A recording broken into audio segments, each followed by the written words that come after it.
Well, another nail biter, another game in the Timberwolves and San Antonio Spurs series, and another nail biter. Thanks for showing up. Thanks for caring to play in this game, Minnesota. Thanks for exuding any semblance of effort at home with your backs against the wall in an elimination game. Thanks for nothing. 1, 2, 3, Cancun. It's time to punch the tickets, Minnesota. At least look on the bright side. You don't have to fly back to Minnesota. You're already at home, so your asses can just stay there. No flight needed, at least no return flight from San Antonio. They could just board to whatever destination they're all heading to, whatever island or remote, hot spot that they might be skipping out to following this. They could have started booking their flights and, arranging their travel accommodations midway through the third quarter in this one. Hell, Anthony Edwards sure was. Look, I talk a lot about Anthony Edwards and his classlessness and about how he just evades shaking hands and so forth once he's eliminated in series. Well, I didn't want him to go this far in the opposite direction. He course corrected too much. Ant-Man, you're not supposed to concede the game in a closeout situation with like 9 minutes left in the fourth quarter. Did you see that? Probably not, because you likely shut this game off because it was such a dreadful game. The Timberwolves just got absolutely worked basically for the entire game. Likely you didn't bother watching the fourth quarter. And Anthony Edwards didn't really bother playing in it. He went to shake hands and congratulate the entire San Antonio Spurs team with like 9 minutes left in the fourth quarter to congratulate them on moving on. Just a surreal and bizarre sequence from Anthony Edwards. And look, the Timberwolves just totally outclassed in this game, in this series. They got absolutely, they lucked into 2 games, essentially. Look, Victor Wembanyama played piss poor in game 1 and the whole Spurs team, for that matter, did not play well in that first game. And still, they had a good look in the air at the buzzer to win game 1. They then obliterate the Timberwolves in game 2. They go on the road in game 3, rip that, and take back home court advantage. Then, I think well on their way to going up 3-1 and ending this series in 5 when Victor Elbow Yama took Naz Reid in the side of the face and ejected himself, essentially, disqualified himself after 12 minutes played. Still, the Spurs could have won that game. They were up mid-fourth quarter by like 8 points. They lose that one, go back to San Antonio, work them in game 5, then come on the road to Minnesota and just absolutely outclass the Timberwolves in every sense of that word. Just a class roster top to bottom, a class organization, the San Antonio Spurs, doing it all right in this series, doing it all right in this postseason. And Minnesota, the big bad bullies on the block, the ultimate front-running team, Anthony Edwards, the ultimate front-runner that he is, dancing around, pointing at fans, talking his shit whenever they're winning, sulking like a little punk on the bench after shaking hands with the other team at the 9-minute mark and quitting on his team. Anthony Edwards, congratulations. Great game for you tonight. 24 points in 36 minutes on 9 of 26 shooting. 9 of 26 for the Ant-Man tonight. 26 shot attempts for 24 points. Oh, so close to the game worst plus minus. He just missed out on that designation. Julius Randle, minus 34 tonight. The worst plus minus on the team. And Ant-Man nipping right at his heels, just slightly behind him, minus 31. What a performance by Anthony Edwards. Top 5 player. Many would have you believe. Probably many on this chat would have me believe. Top 5 player. Like I said, not close to top 5. Fringe top 10. I was, like I said when we talked about this 2 nights ago, I was doing him a service by putting him in the top 10 because you can certainly make a case that he is outside of the top 10. Anthony Edwards still has a lot of growing up to do. There's no doubt about that. But hey, look, the Minnesota Timberwolves won their NBA championship already. They got Tim Connolly, the architect of the Denver Nuggets that built that championship team. Tim Connolly jumps over to Minnesota because the ownership brass of the Denver Nuggets is just too cheap and incompetent to keep him. So Tim Connolly perfectly constructs the foil roster to beat the Denver Nuggets, and the Minnesota Timberwolves have taken that to heart. Really, their entire season hinges on beating the Denver Nuggets. So congratulations, you did just that. Just like you did that in 2 years ago in 2023, 2024, in the 2024 playoffs. You did just that. Then you went on into the next series against the Dallas Mavericks, and you obliterated your pants while you were dookie down your leg in that series, and you did it again in this series. Like I said, lucked into 2 wins in this one. Really, realistically, should have been 4-1. The first win, whatever, feeling out a game for the young San Antonio Spurs, and the Minnesota Timberwolves snuck up on them in game 1. Just completely outplayed by and large for the remainder of the series, including the other game that they lost when Victor Wembanyama was ejected for that early elbow to Naz Reid. And the San Antonio Spurs, they look terrific. I mean, they came out in this game from the get-go. They opened up in this one making 8 of their first 10 shots. So they were shooting like 80% 7 minutes into the first quarter, and they never looked back. They just punched the Timberwolves in the face in the second quarter. I believe the Spurs won quarter 1 by 9, and then they opened the second quarter on a 20-0 run to go up 29 points. Credit the small, remote, fleeting semblance of credit I can give the Minnesota Timberwolves in this game is they did fight back in the second quarter, at least. They responded on a 27-11 run after that 20-0 run to start the second. But still, the Spurs were up by 13 points at the end of half, and they came out in the third quarter, blitzed them again, 36-23. They win by 13, and the series was over. 26-point lead there at the end of 3, and they win the fourth still with all of their bench players in for a 30-point drubbing, a 30-point humiliation in a closeout game at home for Minnesota, 139-109 final. And there were basically everybody did their job for the San Antonio Spurs, at least in the starting lineup. They really didn't need too many minutes from any of their starters. Stephon Castle played 30 minutes even. He's the only starter that broke 20-something minutes. Victor Wembanyama, 19 points in a light 27 minutes of work, 6 of 11 for him, 6 rebounds. And like I said, 3 blocks. He didn't have to do much. Nobody in the starting lineup for the Spurs had to do much because they did enough in the limited amounts of minutes that they did play. It was Stephon Castle who started off in a flurry, really. He set the tone, I thought, at least from an offensive standpoint. He came out very aggressive, and his shot was flowing early on. He ends the night with 32 points in only 30 minutes, shot 11 of 16, 11 rebounds for him too, and 6 assists, 32, 11, and 6 in 30 minutes, and a plus 28 tonight for him. It was just a masterclass by the Spurs. And this is what everybody has been talking about for basically the last 3 months. Basically, everyone, the series that we've all been waiting for and anticipating hotly, may I add, the Western Conference Finals between the 1 and 2 seeds in the Western Conference, the 64-win Oklahoma City Thunder and the 62-win San Antonio Spurs, the 2 best teams in the NBA with the 2 best records, the best net rating for the season, the Oklahoma City Thunder, the best net rating in the second half of the season post All-Star break for the San Antonio Spurs. The San Antonio Spurs have been utterly dominant in the postseason. Their defense looks fantastic. Their offense looks fantastic. Victor Wembanyama looks fantastic. But look, the San Antonio Spurs are going to be going on the road now. Oklahoma City has been laying in wait. They've had, about a week off by the time this series gets started because they, of course, swept the LA Lakers.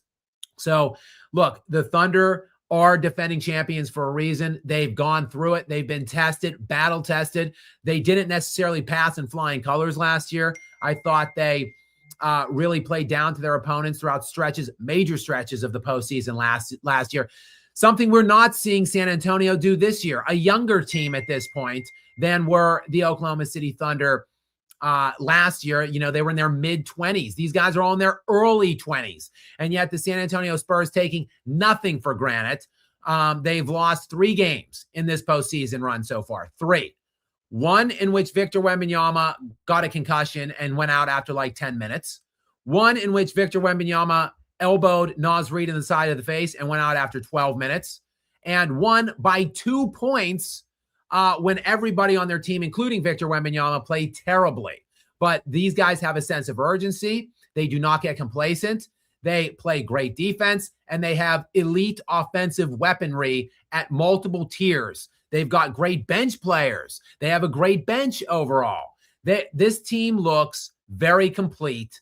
The only reason I'd say the Thunder have even a modest advantage at this point is because of their age, their experience, the fact that they've been here and done that before, and the Spurs haven't. And quite frankly, there is no historical precedent for a team at this age getting all the way over the hump and winning a championship in their first real run together. But if ever I have seen a team and a setup for a team that can do it, it is likely this San Antonio Spurs team. I'm not going to make my pick right now. I'm going to sit back, let this wash over me, collect my thoughts on it. Gary and I will probably do a preview maybe, or perhaps we can discuss it later on in tonight's show if we have the opportunity to do so. But the more I see this team, the more I like them. And the more I think, look, I would not be all that shocked, actually, if we're talking about the San Antonio Spurs as the NBA champions in about a month's time. They just look that damn good to me. And it's not just Victor Wembanyama. Shout out to Victor Wembanyama. Look, he very well might be the best player alive right now, and he's only 22 years old.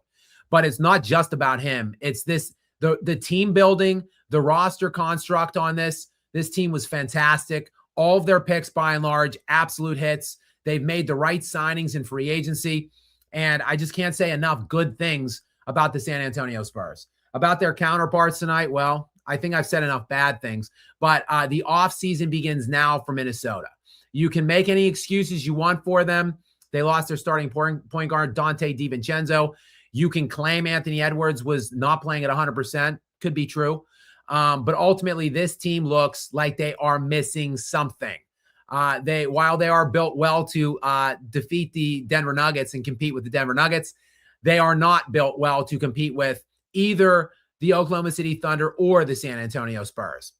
So it's time to go back to the drawing board to some degree and go out. They need, obviously, a secondary ball handler and mainly a secondary scorer that can shoulder his own scoring weight and get other people involved, because Anthony Edwards just has too much on his shoulders. And it's something we've seen in these playoffs. Kate Cunningham, Nikola Jokic, Anthony Edwards in this series. It's just not, this is not the time in NBA history where one isolationist or one elite player, even if they're a floor general and a floor riser and a good facilitator, they can't carry and shoulder the burden by themselves. And Anthony Edwards is not a good facilitator, not a good floor riser, not a good distributor. He doesn't raise the level of his teammates' play or get them involved. He had 2 assists tonight. This guy averaged 3.5 assists, I think, this season. So Anthony Edwards is primarily just a scorer. And when he has it all going with the athleticism that he has and the tactician that he's been in terms of, working on his game and building that jump shot and creating really a reliable and elite 3-point shot. Look, he can be an elite scorer, one of the best scorers in the NBA. But again, what else can you do for me, Ant-Man? Not a great leader. Obviously, like I said, not great at involving teammates. His defense comes and goes, and he has a lot of maturing, in my estimation, to do. He is still a fringe top 10 player. He is drastically far away from becoming a top 5 player, and that's why he's never been first-team All-NBA in his career to this point. But the offseason begins now for the Minnesota Timberwolves and the Minnesota Timberwolves front office. the remainder of the team can ferry themselves off to Galveston or Cancun or whichever direction they might be heading in this big, crazy world. But I can tell you this much. I was right about this game tonight because I said that Minnesota would be finished and the San Antonio Spurs would close this series out tonight. But I also said that the other series would close out and we would have no game sevens. There would be no game sevens in these semis because I thought both teams would close out tonight. One team at home, one team on the road. While Minnesota showed straight class and a business-like approach to taking this thing on the road and closing Minnesota out. Then we have the Cleveland Cavaliers. Chokeland, this is for you. The Cleveland Cavaliers vomiting all over themselves, all kinds of bodily fluid and excrement dribbling out of their orifices. They go home after winning their first road game of the entire postseason to give themselves a closeout opportunity at home where they were 4.5-point favorites and they had not lost a single home game yet in these playoffs. And Cleveland goes and shows up at the Mistake by the Lake and drops a collective team-wide choke job. A collective team-wide choke job. It wasn't just little game James Harden, guys, tonight, who did have 8 turnovers and only 6 field goals made. So he's done it again. It seems like every other game, this guy has one of those games where he has more turnovers than field goals made. He's done it over a quarter of times in his playoff career now at this point. He did it again tonight, but only a -5 for him tonight. I'm looking directly at Donovan Mitchell. Donovan Mitchell, I wish his name was James so we could call him Little Game James too, because Donovan Mitchell was putrid tonight. Pathetic. And this is exactly what I've been talking about with him, or exactly what we were talking about a few games ago, a few short days, or maybe about a week ago. Gary and I were talking about it, and I was saying, like, what realistically has Donovan Mitchell done? And Gary was rightfully defending Donovan Mitchell, saying, what kind of championship caliber teams or contending teams has he been on in his career? And I said, well, really none, but he's got to win this series. He's got to. And that was when he was down 2-0. Now he was up 3-2 tonight, and he goes home to Cleveland to close it out. 18 points on 6 of 20 shooting tonight. 20 shots, 18 points in 37 minutes, and a game worst -25 tonight for Donovan Mitchell. Thanks for nothing, Donovan. Pathetic. See, this is a career-defining moment in my estimation for Donovan Mitchell. I don't know what Game 7 holds, but for James Harden and Donovan Mitchell's sake, they better hope that it holds them going on the road, balling their asses off, and winning Game 7. Otherwise, monumental choke jobs by both of them.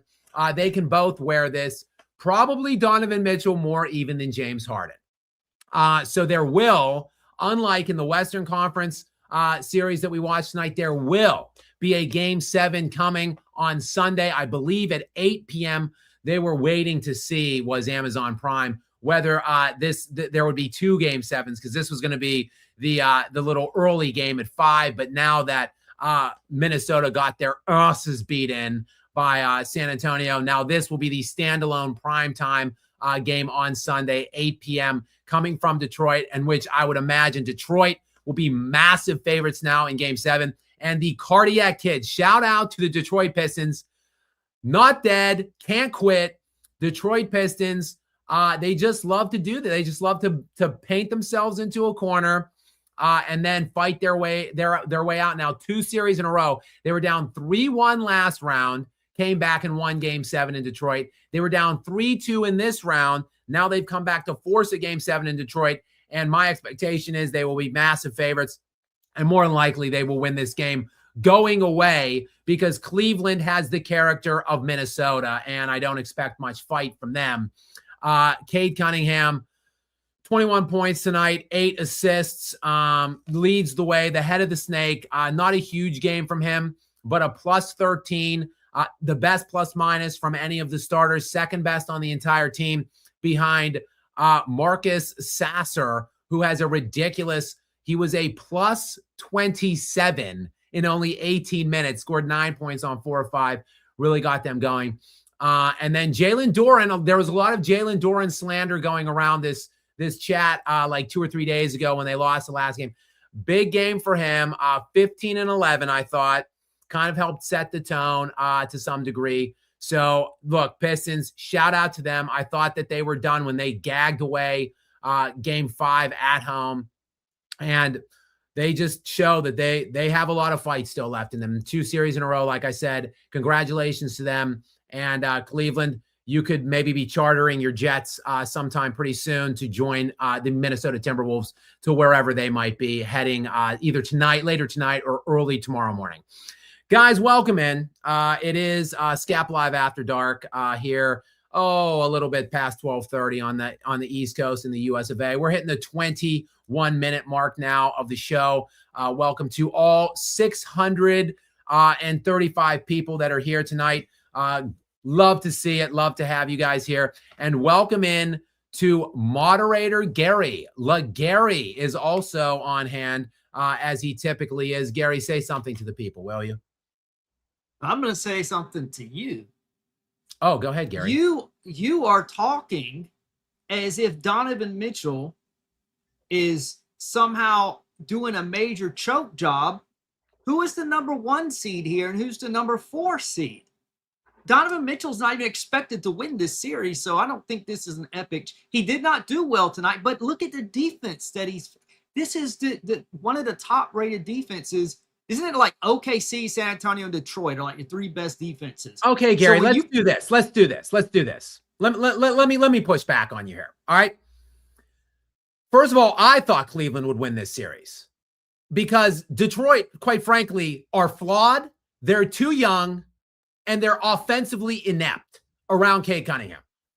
They shouldn't have won last series. They were down 24 points to an 8 seed in a closeout game. I thought Cleveland should have won this series. They were up 3-2 coming home. But if you want to just hide behind the record, Gary, and say they're the 1 seed, who was the 1 seed last year, Gary, in the Eastern Conference?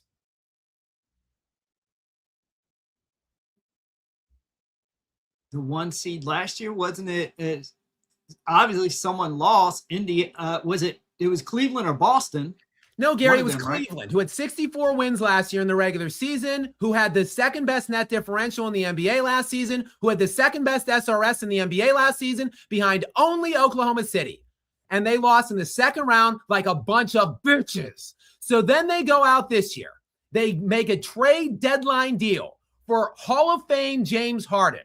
And they come back and they go on this run in the playoffs with heavy expectations. They're playing a team led by 3 22-year-olds that were down 3-2 going on the road to Cleveland in a closeout. And Donovan Mitchell had 18 points on 20 shots and was a team worst minus 25. Get out of here with this Donovan Mitchell defense. Stop. There is no defending this. He was worse than James Harden tonight.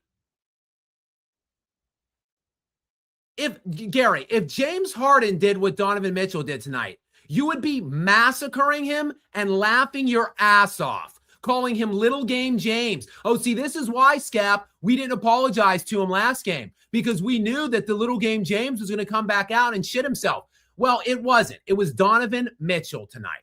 That game, it's incumbent on Donovan Mitchell to get that over the finish line in Game 6 against a bunch of 22-year-olds at home. And he didn't do it. So this is why the question marks exist around Donovan Mitchell. This is why. This is why I was talking about it a few days ago and you defended him. And I was like, you know what? Fair, Gary. A few days ago, I said fair. Your defense of him was fair. But this series is one he's got to win. And if you want to hide behind the record and say the Detroit Pistons are the 1 seed, therefore the Cleveland Cavaliers are the underdog and they shouldn't win this year. Well, the Cleveland Cavaliers were the second best team in the NBA last year, and the best team was in the West. So the fact that they did not even get to the Eastern Conference Finals, let alone the NBA Finals round, would then then it would mean that last year was a massive monumental choke job for Donovan Mitchell then. So that your defense of him a few days ago means nothing. Because, when was he on a championship caliber roster? Last year. Because he had 64 wins. And the best SRS in the league other than the Oklahoma City Thunder. So is that the way you envisioned that going when you wanted to tell me something? Or when you wanted to say something to me? And you wanted to defend Donovan Mitchell again? Gary is waving me off. Obviously, Gary, look, me and Gary just have strong feelings about certain people. Gary hates Russell Westbrook and loves Donovan Mitchell, seemingly, even though they're very similar players. I mean, they seem like very similar players to me. Elite statistical forces that just don't seem to be able to get it done in clutch winning moments. This Cleveland Cavaliers team, I mean, I just don't know what to say. Like, the team is a really well-constructed team, I thought. And I certainly didn't see this coming tonight. I'm shocked. Personally, I'm shocked. I thought going into the series, the Cavs would win it. I thought they'd split game 1 or 2 in Detroit. They didn't. They could have. They were in both games in clutch time. They choked both of them away. They went back home, easily won 2 games to get back into it. They went back to Detroit, took command of that game, looked like they were going to win that game in the fourth quarter, totally choked. Detroit took it away from them in the fourth, and then Detroit out-choked them at the end to end the series. Should have ended the series. Coming back to Cleveland and they not only did Cleveland not win the game tonight, they got humiliated. They lost by 115 to 94. And again, Donovan Mitchell, it's not like he was like a -4 and everybody else on his team was lousy in the game and Donovan Mitchell played. Honestly, James Harden was better. James Harden was a -5 in 37. These guys played the same amount of minutes, 37 minutes each for James Harden and Donovan Mitchell. Harden was a -5 in a game they lost by 21. Donovan Mitchell was a -25. Worst figure in the game. And so I don't know. I don't know how you want to, like, I don't know, Gary. I'm just confused at how you can defend Donovan Mitchell tonight. I just don't. I personally just don't understand it. I'm baffled. It's mind-boggling. So walk me through it. I won't talk over you. I won't interrupt. Give me your best Donovan Mitchell. I was just trying to make good conversation for the game. I had an opinion. It's fine. It doesn't. I'm not a huge. I don't care about the Cavaliers either way. I don't care about Donovan Mitchell or James Harden. I'm just simply saying Donovan Mitchell. I know he sucked tonight. I didn't say he was good tonight. I was simply responding to the statement you made where you said, well, Gary talked about he's never been really been on a championship team before. And then you pointed out, but he should have won this series, but he's choking. But I'm like, hold on, he's still not on a championship team. He's the 4th seed. In spite of what happened last year, I don't care about what happened last year. I'm talking about this year. And I'm saying he's the 4th seed going against the 1 seed. And yes, Detroit is young, but they are the 1 seed. So I feel like if the Cavs won, even though you predicted them, I still feel like the Cavs were the underdog going against Detroit because of Detroit's really strong defense. I don't personally care who comes out of this series, to be honest. I hope Detroit, because I think there'll be a better series with New York, because I think Cleveland, I think James Harden would be dropping a lot of turds all over the Garden, and that series would be over in 5. But with Detroit, I expect a gritty series, low scoring. I think the Knicks will probably win 6. I would say Knicks in 6, but I think the games would be close and interesting to watch. Whereas I don't think the Cavs would fare well at all in the Garden. So, like I said, I'm not a big Donovan Mitchell fan. I'm just saying he hasn't ever been on a team that was like supposed to win anything. Like LeBron in 2011, they were supposed to win that championship. They choked. I don't feel Donovan Mitchell's ever been on a team that's really been favored. So I don't think he's necessarily a choker, even though, yes, he did bad tonight. And I can still make fun of James Harden tonight, but I'm waiting until game 7. I'm holding it. And if the Cavs do win game 7, then I'll be holding it in against the Knicks. And you, by the way, poke fun of James Harden way more than me. I just recently started doing it because I'm just tired of it. I used to be a big fan of James Harden during the OKC years, and even a couple years after that with the Houston years. 100%, Gary. I rip James Harden all the time because he deserves to be ripped, and I'm ripping Donovan Mitchell now because he deserves to be ripped. Gary, quick trivia question. How many times has Donovan Mitchell been out of the second round of the playoffs? He's never went far in the play. I don't know. I can't remember every. Like I said, I'm damn near 50 years old. Everything runs together, so I can't. But I cannot ever recall a deep playoff run with Donovan Mitchell. I'm just saying. All I've said was that I think he's a pretty good player. He's just never really been on a good team, and I stand by that. And yeah, he had a crap game tonight. So what? A lot of guys have crap games.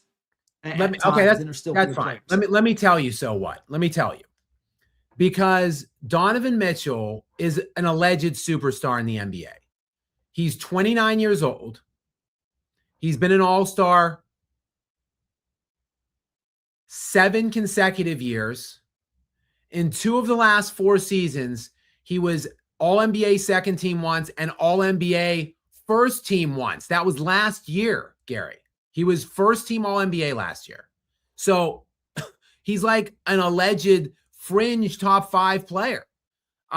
Definitely, I would assume thought of as a top 10 player in the NBA. He's been in the league for 9 years. He's been in the playoffs for 9 years. He has never one time been out of the first round of the playoffs or the second round. He has never once in 9 years made it out of the second round one time. Last year, he had 64 wins in the regular season, 64-18. He played the Indiana Pacers in the second round. And Gary, SRS, that is simple rating system. That's what that means. It measures and gauges how dominant you are based on the amount of the opponents that you beat on the way to get your record. How much do you beat those opponents? What kind of opponents are you playing? How good is your record? How good is your strength of schedule and opponent and your wins? Last year, the SRS, the best team in the SRS was Oklahoma City, 12.7. It's the second highest SRS ever in NBA history, behind only the 1995-96 Chicago Bulls. So 12.7 SRS for the Thunder. The second best SRS in the NBA last year, Cleveland Cavaliers, 8.81. They played the Indiana Pacers in the second round. Their SRS, 1.68. 1.68. They were like the 16th best team in the NBA. And they were playing the number 2 best team in the league in the Cleveland Cavaliers, and they beat them in 5, 4-1. So at 1 year removed from that, Gary, 1 year removed from that poop stain of a season where first team All-NBA selected Donovan Mitchell lost in 5 games in the second round to the 15th best team in the league. Why did they lose? Hold on, Gary. You said it last year. Hold on, Gary. Let me finish. They then come into this season. They don't look good. They make a trade for James Harden. They're playing very well after that trade. They come into this second round against, yes, the 1 seed. A 1 seed that has literally 3 22-year-olds leading them. That is not the San Antonio Spurs 22-year-olds leading them, because the San Antonio Spurs have elite offense surrounding Wembanyama. Elite. The Detroit Pistons have crap offense surrounding Cade Cunningham. Garbage. And they were up 3-2 going home. So in the context of it all, Gary, in a vacuum, maybe you can say to me, well, whatever. It was the 1 seed, Skap. Whatever. Like, Detroit's the better team. Like, what's the big deal? Well, in a vacuum, but things aren't played in a vacuum. We're taking context, precedent, and his whole career of 9 consecutive second-round exits. And now on the heels of last year's pathetic elimination by the Pacers, now it's all come together here. They were up 3-2, and it's all about this game. Go close it out in Cleveland. Now, like I said, series isn't over. Maybe Donovan and James will go on the road and win Game 7. They better. They better. That's all I'm saying. Because otherwise, it's a pathetic choke job, and Donovan Mitchell should wear it. And we got to start a conversation about him then. Like that, like it's time then to start because you say he's never been on a well, I'd say a 64-18 team with the second best SRS in the NBA last year was a contender. I would say that. And did that team play in the playoffs? No, they did. What was the narrative last year, Skap? Think, what was the narrative with the Cavaliers in the playoffs last year? Like, weren't like at least 2 of their starters were out injured, and a third one was hobbled. They went down with the injury bug. That is why they lost. And did not Donovan Mitchell put up like some Kobe Bryant games last year? Do you not? Did he have like a 45-point game that you were praising last year? If I'm not mistaken, you were excited about last year. That's what I'm saying. All I'm saying is the Cavs losing is not all on Donovan Mitchell, even though he had a crap game today. Gary, last year, and I'm not saying Donovan's a top 5 player in the league. I'd say he's like a top 15 to top 20 player in the league. He's just very good, but he's not great. He's not. I mean, he'll be a Hall of Famer, but he's not like. I don't see him in the same vein as like SGA or Jokic or Wemby or guys like not even Ant. I don't even think he's as good as Anthony Edwards, but he's good. Gary, last year, yes, they dealt with injuries. Well, then why are we shitting all over him for injuries you can't control? Hold on. Last year, they dealt with injuries, Gary. In Game 2, they lost Game 1 at home. In Game 2 last year, at home, to split that series 1-1. At home, Gary, they were 98-84 up at the beginning of the fourth quarter. They were up by 14 points at home to even that series. With 1 minute and 38 seconds remaining in that game, they were up by 7 points with 90 seconds to go. I'm sorry, Gary. That's a game that you got to get. And it's on Donovan Mitchell to get it. You're up 7 with 90 seconds after you lost Game 1 at home. And then when you go down 0-2 at home, it's over. So I don't know what to say, Gary. Donovan Mitchell, and I'm not the one that's making the rules of these things. Donovan Mitchell, again, last year finished 5th in league MVP voting, and he was first team All-NBA. That's not a 15th to 20th best player in the NBA, Gary. That's a top 5 player in the NBA. He doesn't seem like a top 5 player to me. I never thought of him that high. I just said he's very good. I think he's very good and solid, but I don't think of him as like a top tier guy. I think it's probably like second tier. And in my opinion, just when I think of Donovan Mitchell, and I just said he's never really been on a championship team. Last year, they were in a good position, and then they had the injuries that played the Cavaliers, and we did live streams and covered that last year. And we talked about the injuries that the Cavs were plagued with. And that's why I think they lost last year. I mean, of course, I don't know for fact. Maybe Indiana still would have beat them, but It was an I unequivocal barf session in game 2. Okay, that's one game though. Okay, Gary, but one game changes everything. Like, this is one game. But if they won it, it's over. And they were at home. It's not like the wasn't best of over if they 100 won that series, game. Gary. It's a best of 7. One game changes everything. Would But you they not wouldn't have agree? won it 1-1 for- at home, 1-1, and Isn't 0-2 a better- going on the road is a big difference, Gary. It helps, but it doesn't necessarily guarantee any outcome. It One sure game guarantees that you lose when you go down 0-2 at home. That guarantees that for sure. Were they So not the plagued series by ended injuries? with that gag job at home in game 2. Okay, I'm not saying he's never.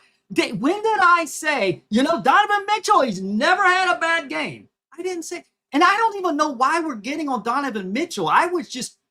Because this is a career-defining game. I think that it is, and you disagree. And I think that it is. This is the game. Like, your legacies are defined in the blinks of eyes. And this moment tonight was one of those moments that defines Donovan Mitchell. I think it was on the fence last time when we had this discussion 3 days ago. It was, you were making good points. But that's what can happen in sports. And in one day, I'm no longer making good points. 1 second can change everything. It can. It So can, Donovan Gary. Donovan Mitchell was positive in your eyes in game 5. I was questioning him a few days ago. Right, and in game 5, who choked? The Pistons choked game 5. Yeah, you're up 9 points with. Well, look, it was a choke off, Gary. The Cavs had complete control of that game with like 4 minutes to go in the game, and then they. You mean the Pistons? Themselves. You mean the Pistons? No, the Cavs. Right? The Cavs had complete control of that game, and then they went. Game 5? The Pistons hit them with like a 15-2 run or something in the last 3.5 minutes, and then they threw up on themselves. It was a choke off, Gary.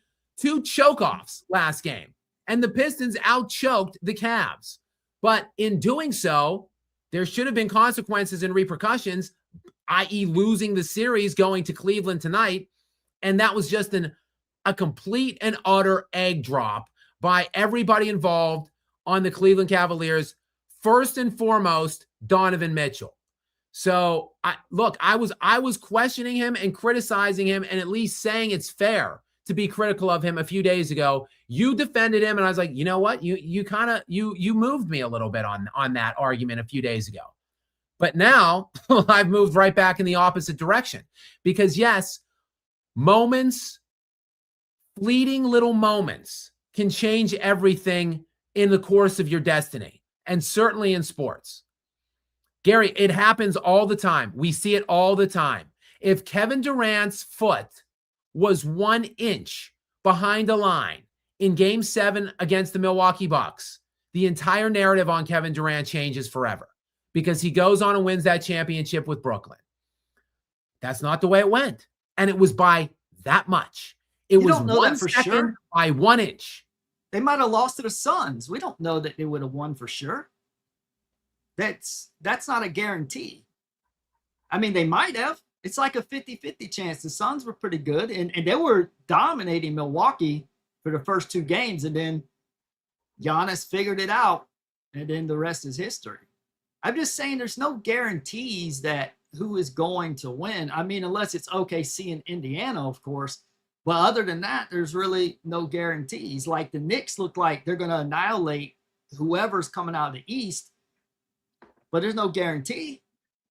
But I would say the Knicks cannot gag this Eastern Conference Finals because they have a history of looking like the favorites and then choking. Hopefully they don't do it this time. I don't think they're going to make a much more entertaining finals opponent. So I do hope that they come out of the East this time. But I mean, honestly, I don't even think it really matters. Cavs or Pistons. I think the Knicks are going either way. So You know, like I said, I'm not even a big Donovan Mitchell fan. I just said the guy's very good. He's never really been on a championship caliber team. He's very consistent. He's very solid. But I never said he's a top guy. I just said he's never choked because he hasn't been on a for a series. Because he just did. For a game. And what's going to happen? What's going to happen if, you know what? Okay, if he shows out and gets 50 fucking points in game 7 and they win, I don't want to hear you coming on, oh, Donovan Mitchell, Hall of Famer, this guy brought it. I love But Gary, Mitchell. here's the thing. No. What I'm saying is things change in a second in sports. And you not, didn't like not that fast. Yes, they do, Gary. You didn't like hold on, Gary. You didn't like my Kevin Durant comparison or analogy. Let me give you another one, Gary. The Super Bowl the Falcons lost to Tom Brady and the New England Patriots. Matt Ryan was the league MVP.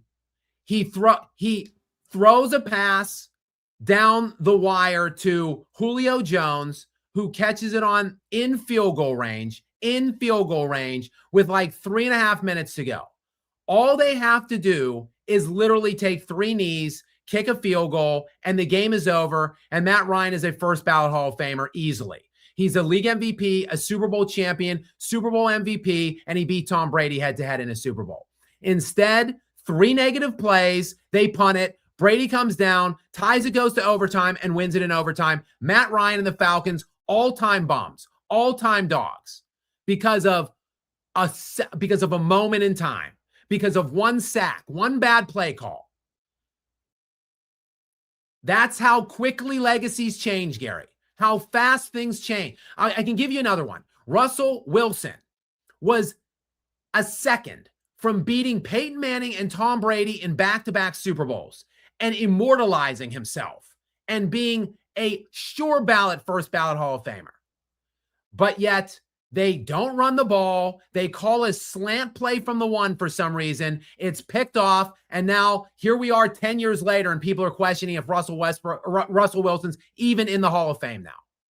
Things change very quickly. If Donovan Mitchell comes out and gets 50 and they win a road game 7, yeah, I'm going to have a lot of things to say different. I'm going to have to apologize to you and Donovan Mitchell. But guess what? If he gets 50 and loses, I don't care, because it shouldn't have he shouldn't have needed the 50 on the road. He should have closed it at home in game 6 and not been 18 points on 20 shots and a -25. So if he goes and has an epic 55-point game and they lose, I don't want to hear you say, oh, well, what more could he have done? No, what he could have done. I'm not even a Donovan Mitchell fan. You're acting like the Cavs are my team and Donovan Mitchell is my favorite player.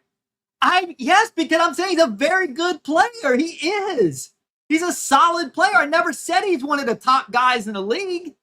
I just said he's very good. A lot of people think he's one of Gary, he was 5th in MVP and all NBA first team last year. He makes $53 million a year. In what world is he not a top player in the league?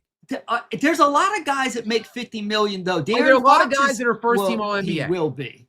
Are there a lot of guys that are first team All NBA? There's 5. Right. So that would make him a top 5 player last year on a 64-win team that lost in 5 games. That was injured. That we talked about. The live streams are still on your channel. You talked about the injuries last year. In game 2 last year, which led to them losing that series. But they lost in 5 though. They probably still would have lost because they were injured. Oh, were they not injured? Say that, Gary. Just like you can't say that that Kevin Durant would have won that finals, even if that was a 3 in the Milwaukee series. You can't say if it's 1-1, maybe that changes the complexity of the series altogether. In fact, I think that it does. Going down 2-0 at home and going on the road is a lot different than being 1-1 in a series. It just is. I know, but that doesn't look what the Suns did to the Bucks. They went up 2-0 and had a commanding control of that series, and then all of a sudden Milwaukee rattled 4 off. The Spurs had total control of OKC in the 2012 Western Conference Finals. OKC rattled 4 off. So yes, you don't want to go down 2-0, but if you do, there's no guarantee you're going to lose. Look at the Heat and the Mavericks in the 2006 Finals. The Mavericks are going to sweep the Heat. Then all of a sudden, Dwayne Wade turns into Michael Jordan, and the Heat rattle off 4 straight wins. I'm just saying there's no guarantee. And when he choked that, sure, he had a bad moment that game, but that team was injured, and that played a role. If they weren't injured, they probably would have easily won that game and probably easily won that series. And then you see Donovan Mitchell in a completely different light. All I'm saying is take everything into consideration, including injuries at times, because sometimes the injuries do determine the outcome. Much like with LeBron James, I say this all the time, and I have this discourse all the time. LeBron James got unlucky in some playoff runs. There's no doubt about it. He likely should have won the 2014-15 championship against the Golden State Warriors if he did not lose both Kevin Love and Kyrie Irving, and his best player was Matthew Dellavedova. He was up 2-1 in that series. They likely win that championship. And look, hell, you can even say like Kevin Durant going to Golden State was a tough break for LeBron. The team was unbeatable, you could say. So like there are cases that LeBron jock sniffers and bootlickers make to me all the time. Like, oh, well, this and that. Okay, but he's been in the league 23 going on 24 years, and he only won 4 rings. So like, I don't want to hear, there still was a plethora of other years and other opportunities to get out and to win championships. It's the collective, Gary. Donovan Mitchell, 9 years in the league, flames out in the second round every single year. And now that he's up 3-2 with a chance to close out, 5-point favorites at home against a very young, inexperienced team, it's just more of the same. Even if you want to make excuses this year for him, it's the collective. It's 9 opportunities and 9 failures. And hell, I remember another time in the bubble where they were up 3-1 on the young Nuggets team. And the Nuggets came back and beat them 3 times in a row. And that's so look, he had a 3-1 lead in that second round and couldn't close the deal. So like it's just the collect. It's Joel Embiid. Like, can you make excuses for Embiid too for why he's never been out of the second round? Sure. That unlucky bounce that they caught from Kawhi Leonard, and then the Raptors went on and won the championship. So like you could say maybe if that lucky bounce doesn't go in, Joel Embiid might be a champion. But he didn't. And he's never been out of the second round otherwise. So like the conversations and the criticisms of Donovan Mitchell are fair. That's all I'm saying. But Embiid's been injured. We know that. It's not that he's not good. Look what he did against Boston. 12 years, he's never been out of the second round once. Because of injuries. Yeah, he's injured. I'm not saying Joel Embiid's the best. Joel Embiid, honestly, I hate to say it like this, but he's damaged goods. But it's not a lack of talent or a lack of heart. It's you can't help it if you're like, are we going to say Brandon Roy or Derrick Rose don't have heart? No, they got injured. If you're injured, there's nothing you can really do about that. It sucks. That's one of the worst parts about sports. Look at the guy, Greg Oden. He got injured. Portland took Greg Oden over Kevin Durant because Greg Oden was such a huge prospect. And then he gets injured before his rookie season and never even got to shine in the NBA. We never got to see what he's going to become. And really, it's very similar with Embiid. But we do know he has heart. Look what he did in Game 7 against Boston. That mofo came and showed a tremendous amount of heart. And he was playing through an injury. But most injuries he can't play through. It just sucks for him. So he's not a good case to hold up because it's injuries. It's not the same thing as like Lamar Jackson, for example, who just doesn't get it done against like the Chiefs in the AFC playoffs. Gary, you're la revisionist, Gary, at this point. That's what I'm going to now term you, la revisionist. Because you either have selective memory, not a great memory, or you're just outwardly spinning your own narratives at this point. Joel Embiid, what did he do in 2023, 2024, Gary? Can you tell me about it? Tell me about Joel Embiid's 2022-2023 season. 2022-2023. Tell me about it. Injured. That's all I think about with Embiid is injuries. Let me tell you about it, Le Revisionist, since you clearly don't remember it, or you've just selectively erased it from your memory to defend Joel too. I'm not. Hold on, time out. I don't care about Embiid either. I'm not an Embiid fan. All I'm saying is you can't hold him to the same light as someone who's been healthy. Has he not been plagued with injuries? That's what Embiid's known for. So you're going to go 1 year? Are you going to tell me that 1 year he had a healthy playoff run? Gary, can I tell you about others? 2022, 2023 since you don't remember it? All I said was he's played with injuries. Can I tell you about it? That's all I said. Can I tell you about 2022, 2023? Sure.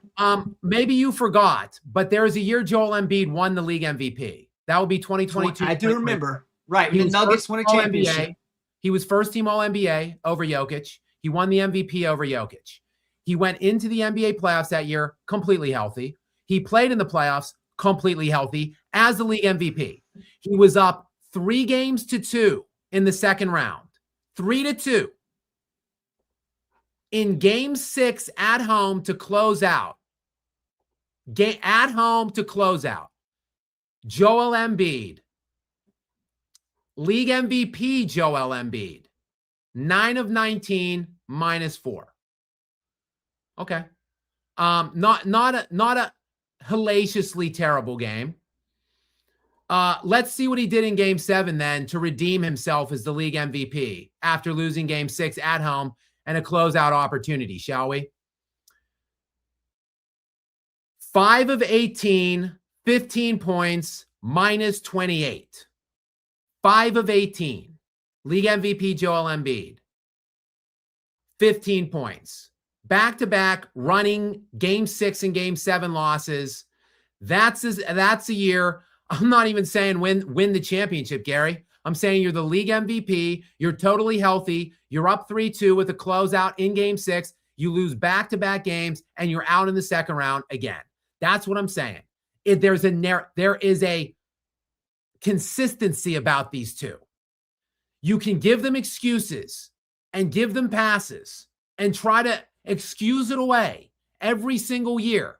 But ultimately, you just have to at some point say, it's every year they do it. Okay, so according to you, Charles Barkley must suck. Karl Malone and John Stockton, because they never want to. Because this is what you do. They've been out of the final. They've been out of the second round. You shit on everyone who doesn't win championships.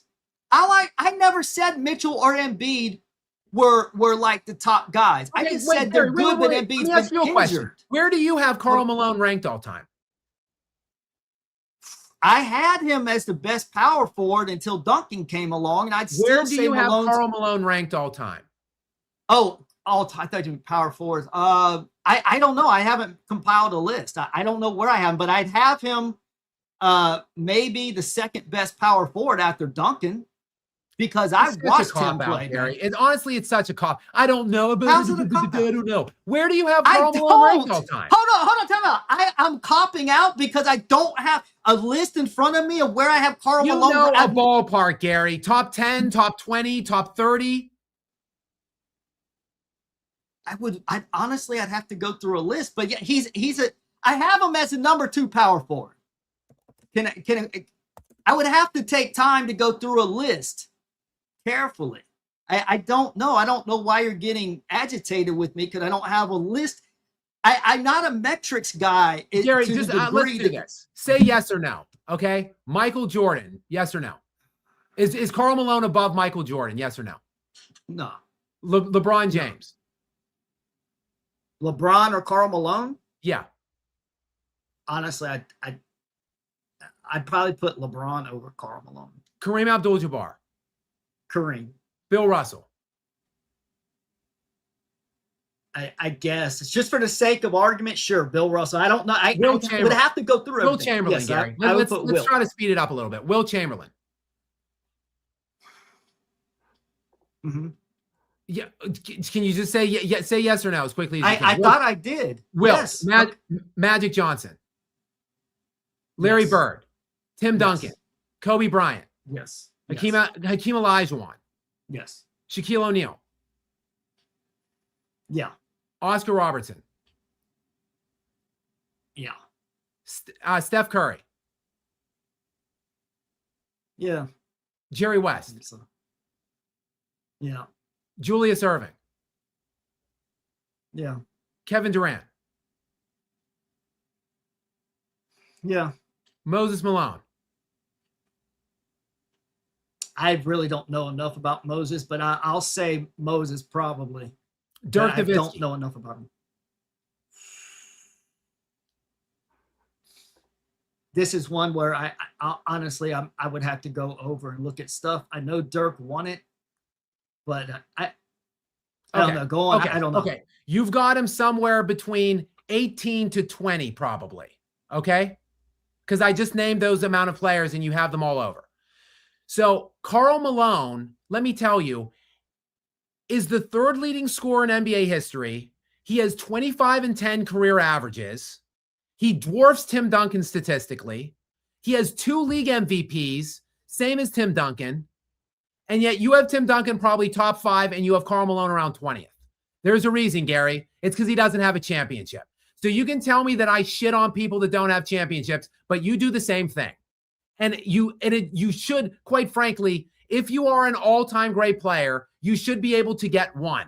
No matter how bad the circumstances are around you, no matter how bad situationally things are, you should be able to find your way to one championship. And if not, history will not look kindly upon you. No, hold on. Time out. That's bullshit. Karl Malone, history doesn't look bad on Karl Malone because he doesn't have a ring.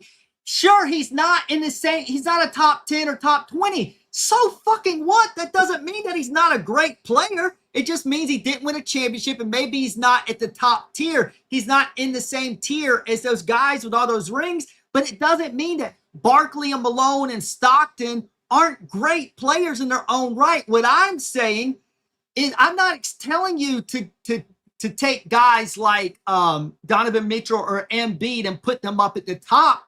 I'm just saying I don't think they should be shat on in the same way when Embiid's played with injuries and Donovan Mitchell has never even been on a good team except last year, and then they had a bunch of injuries in the playoffs. I'm just saying I don't think they should be crapped all over, but I don't think they should be held as top elite guys of all time, but I also think they shouldn't be crapped all over. That's all I'm saying. I'm saying you have a tendency to crap all over guys if they don't win a championship, even if they have a very good, solid career.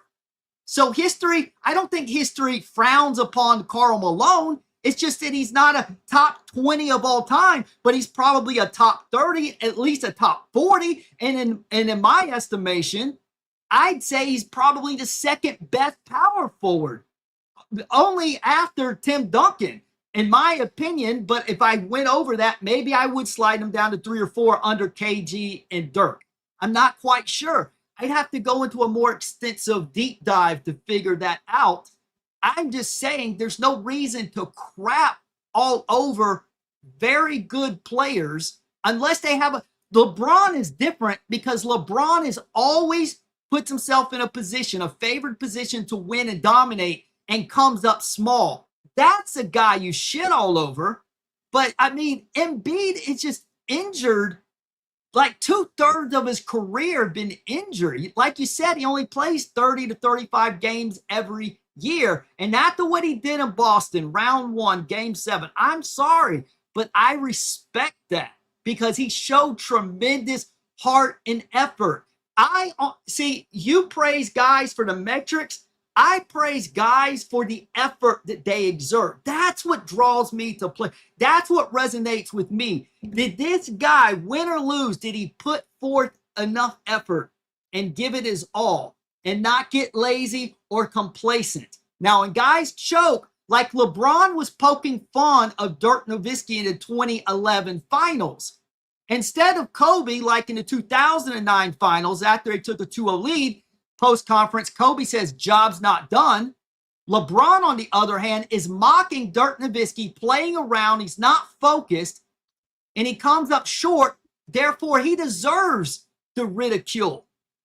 But other guys who are actually putting forth effort, I'm not going to shit on a guy like Tyus Jones who comes in for the Nuggets and it is at least fucking trying. Then you have Jamal Murray, who's favored to do something. He's getting his ass kicked. He deserved ridicule because he came up small this year. But a guy who gives forth effort, even if he loses, I'm not going to dump over that. I love watching high effort players. That's what draws me to players and to teams. All right, we're going to move on to the comments, Gary, after I say this one last bit of piece of mine. Joel Embiid is a clown. He has stolen money from the city of Philadelphia for the vast majority of his career. He doesn't work hard. He doesn't condition himself. He doesn't help himself to get healthy. He went and dragged himself all over the international stage to get some meaningless gold medal that they were going to get without him for the U.S., when he was making $50+ million a year for Philadelphia and then sat out for 60 games the next year after he was gallivanting around in the Olympics. He's a clown. And he pretty much carries himself as such. He yells at reporters, gets in the face of people in the locker room, reporters in the locker room. He clowns Giannis Antetokounmpo in post-game press conferences. He laughs on his way out of the playoffs. He's an absolute clown. The fact that you're defending him is ridiculous to me, first. Secondly, get out of here. We were arguing about this before on off air, and it is is maybe your worst take of all of your takes. That, someone like Nikola Jokic being top 20 or 25 is really good. Like that's an accomplishment for them. Or someone like Karl Malone being top 25 is really good. Stop, Gary. Obviously, Nikola Jokic is trying to become a top 10 all-time player. Anything else that pushes him further away from that is an unmitigated failure for him. And Karl Malone, who was the second all-time leading scorer in NBA history when he retired, like 1,500 points behind Kareem Abdul-Jabbar, with 2 league MVPs, career 25-10 averages. Obviously, he's not going into it saying, top 25 sure is good. That sure is a good accomplishment. Obviously, he's trying to be top 10. And guess what, Gary? If he had 3 rings, he probably would be. But he didn't get them. So he's not top tier. So what? He's still good. You saying that's not a failure of a career is a joke. It is. It is. Do you know? I think you forget how damn good. And Karl Malone is probably my least favorite player in the NBA of all. Well, maybe Draymond Green. I don't know. Karl Malone or Draymond Green. Wait. Of course, LeBron. Karl Malone's up there, though. I cannot stand Karl Malone. But the guy was phenomenal. And I think that because it was so long ago, I don't think you remember how great that guy was. Why do you have him at 20th on your own list? I don't even know my list. You just gave me my list. I ran down names and you said yes to like 19 guys above him. I have to go. Dude, it's been 20 years since he retired. A lot of great players have come along. So that's always, and in 20 years from now, there's going to be guys that are in the top 10 and top 20 that are going to be bumped down to top 20 and top 30. That's why there's a top 75 list of all time. And I think it's great if you make the top MVPs 75. And he's the 3rd leading scorer in NBA history and 25-10 career averages. But he's not good to you. That's not an accomplishment. Well, he's not top 20 to you, Gary. So you don't have to be top 20 to be you don't have to be top 20 to be a great player. How many players have been in the NBA throughout since my point is, Gary, he has a top 10 resume, but he couldn't get it done in the playoffs. So that is a failure of a career. Michael Jordan. It is. He took Michael Jordan to the brink twice. And this, Gary, is my point. This is my this gets me right to the heart of my point. Just like with LeBron, who couldn't get more than 4 rings in 24 years, just like Donovan Mitchell, who couldn't get out of the finals or out of the second round not for 9 years now and counting, just like Joel Embiid, who could never get out of the second round in 12 years. Karl Malone didn't just have those 2 finals against Jordan that he lost. He played for 20 freaking years, Gary. And if Don't compare him with Joel Embiid. Karl Malone was an Iron Man. Karl Malone was an Iron Man. Don't compare him to Joel Embiid. Karl Malone, I can't stand Karl Malone, but don't disrespect him. He's one of the top guys. Even if he's not top 20, he's still one of the very best to do it. He ran into a brick wall in Michael Jordan, just like Barkley did. Gary, Hakeem never even faced Jordan. He played 19 years, Gary. Right. He played 19 years. He didn't get any ring otherwise. Jordan retired for 2 years. He didn't get those rings. He choked in 99. He choked in 99 to the Blazers in round 2. They should have won the championship in 99 when Jordan retired. So, yeah, and he was older that time. All I'm saying is I think you're forgetting how effing good Karl Malone really was. Because that guy was scary. I mean, he beat the hell out of the Spurs all the time. Gary. In 1994-95, when Michael Jordan was not in the finals, Karl Malone was on a 60-win Utah Jazz team. Right. And they lost, Gary, in the first round. Yeah. Okay. My point is, there are years to find rings, and there's only excuses for Karl Malone.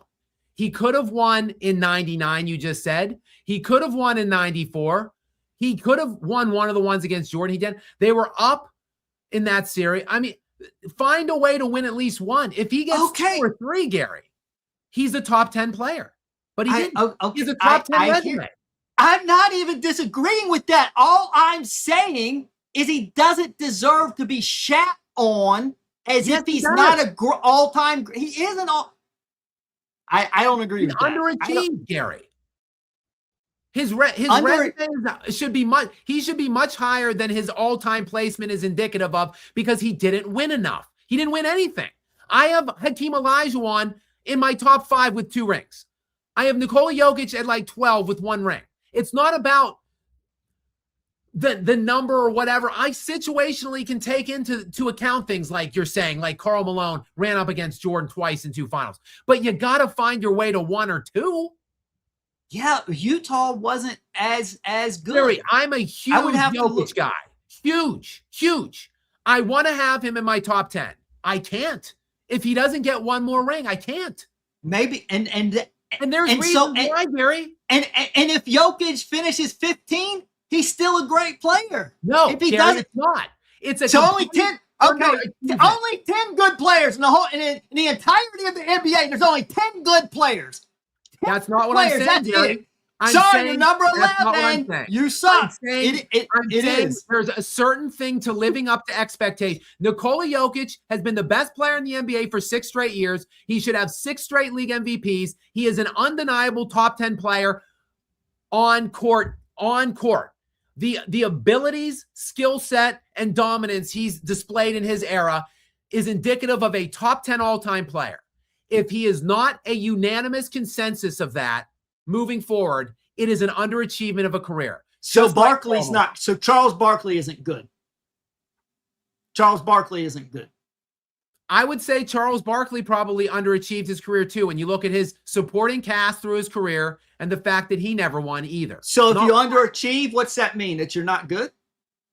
If you don't do quite as much as you had the potential to, if you don't quite get up to the peak of the ceiling, does that mean you're not? Wow. Yeah, Gary, that's what it means. That's what it means. I don't agree. I don't agree with that. That's exactly what it means, Gary. Wow. That's exactly what it means. All right. Well, I guess Karl Malone sucks. Charles Barkley sucks. John Stockton sucks. All the other guys. Reggie Miller sucks. Wow. No, see, Gary, Reggie Miller isn't a top 30 player. So Reggie Miller not winning anything, there's no problem with that. He's still an all-time great player. It's not like he's a top 25, 30 player all time. Him winning, not winning anything, whatever. But Karl Malone, guys like Karl Malone and Charles Barkley, yeah, you got to find a way to get one by the end of the day, especially when Karl Malone had a ton of good looks, a ton of them, with 60-win teams and never could get it done. And then he ring chased at the end and got his ass hurt with the Lakers in 2004 and blew that one too. So, yeah, it is an underachievement. All right, let's hit the comments. That was not supposed to go that way for sure. I was just trying to do a nice little recap, talk about, in the top first 20, 25 minutes of why Donovan Mitchell is now completely under fire and he better come out with a massive game and win in Game 7. And it turned into that. So, but thank you guys for sticking around. Obviously, we still have, we had 600 and whatever, 40 people when that started. And now an hour later, still 585. So obviously you guys enjoyed us arguing about that. Or at the very least, you stuck around through it anyway. So thank you guys who are still here. We are now going to go in the direction of comments, see what you guys want to talk about and discuss. And Gary and I got our one lone bicker sesh out of the way tonight, though that was a doozy tonight. Stephanie's in. What is up? Thank you very much for being here. I appreciate you. Welcome to Skap Live After Dark. Gary, what's the question or comment from her tonight? Can we ship Cornette to Denver? LOL. OKC and San Antonio have so much when the other teams have so little. Also, my Cavs are doomed as every other day. Yeah, I would love Cornette or Hartenstein, like the two secondary bigs on OKC and San Antonio. What I wouldn't give to have just one of them to play on the court at the same time with Nikola Jokic, realistically, or at the very least, a viable backup center for Nikola Jokic. They had Jonas Valanciunas this year, who was abysmal in the on-offs, generally speaking. And now I do believe he's under contract for second year, but I think he's retiring maybe. He wanted to get out of that contract. That when they acquired him from Sacramento, he was already trying to get out of the contract and go overseas. So I think do not think he wants to return to the NBA next year. So that puts Denver back in a little issue, obviously, with their backup center. They finally had somebody to give Jokic like 10 minutes, and now that's going away next year too. And yes, I am sorry for your Cleveland Cavaliers. I really did. I was already counting the series. 4.5 point, 5 point favorites, whatever it was, at home after ripping that game 5. Again, 96%. 96% of the series all time in NBA history across all rounds. Teams winning game 5 when it's split 2-2 go on to win the series ultimately. And the Cavs had it at home, 5-point favorites, and they gagged. They blew chunks all over the court, led by choking Donovan Mitchell. So we'll see if he can rewrite the narrative about him in 2 nights on Sunday night at 8:00 in Detroit. He better have himself a doozy. But if I was a betting man, I would think that Cade Cunningham, the 24-year-old, is going to run circles around him on Sunday night, because Cade Cunningham is a legitimate first-team All-NBA performer this season, unlike Donovan Mitchell last year. Okay, John O'Ratcliffe is in next. John, welcome to the party, pal. Thanks for being here. Welcome to Skap Live After Dark. I appreciate you. So it looks like we have back-to-back from John, and who knows what else coming down the pike. Gary, let's get the first of 2 in a row from John. Spurs and 6, called it here first. When I'm right, my reward is come football season, you do a live stream with fans on, and we discuss America's real game. That's fair, John. We can do that. I'll commit to that. I will do at least one live stream during football season, and I will have the link provided to people, and I will take voice calls into the live stream, and we can discuss their football teams or whatever, discuss the NFL. I will commit to at least one of those shows sometime during the NFL season, John. You got it. And I too was right. I had the San Antonio Spurs in 6 as well before this series. San Antonio, Gary, had the Minnesota Timberwolves, remember, in 7. If Anthony Edwards was healthy, which he was, at least he played in all of these games, but he looked terrible, and they got their asses spanked in multiple. I think they had 3 30-point losses in this game. So they lose 4-2. Their wins were by 2 points and 6 points. Then they lost, I think, by 6 at home, and then lost by 30 plus in the other 3 games. So just totally outclassed by the substantially better team in San Antonio. Praise the Dawn is in next. What's up, my friend? Welcome into you. I'll take this one, Gary, because it's short and I just want to read it. Anthony Shitwords should never be compared to MJ. Praise the Dawn. I'm with you on this. I've been here all along on the anti-Anthony Edwards bandwagon, or as you call them, Anthony Shitwords.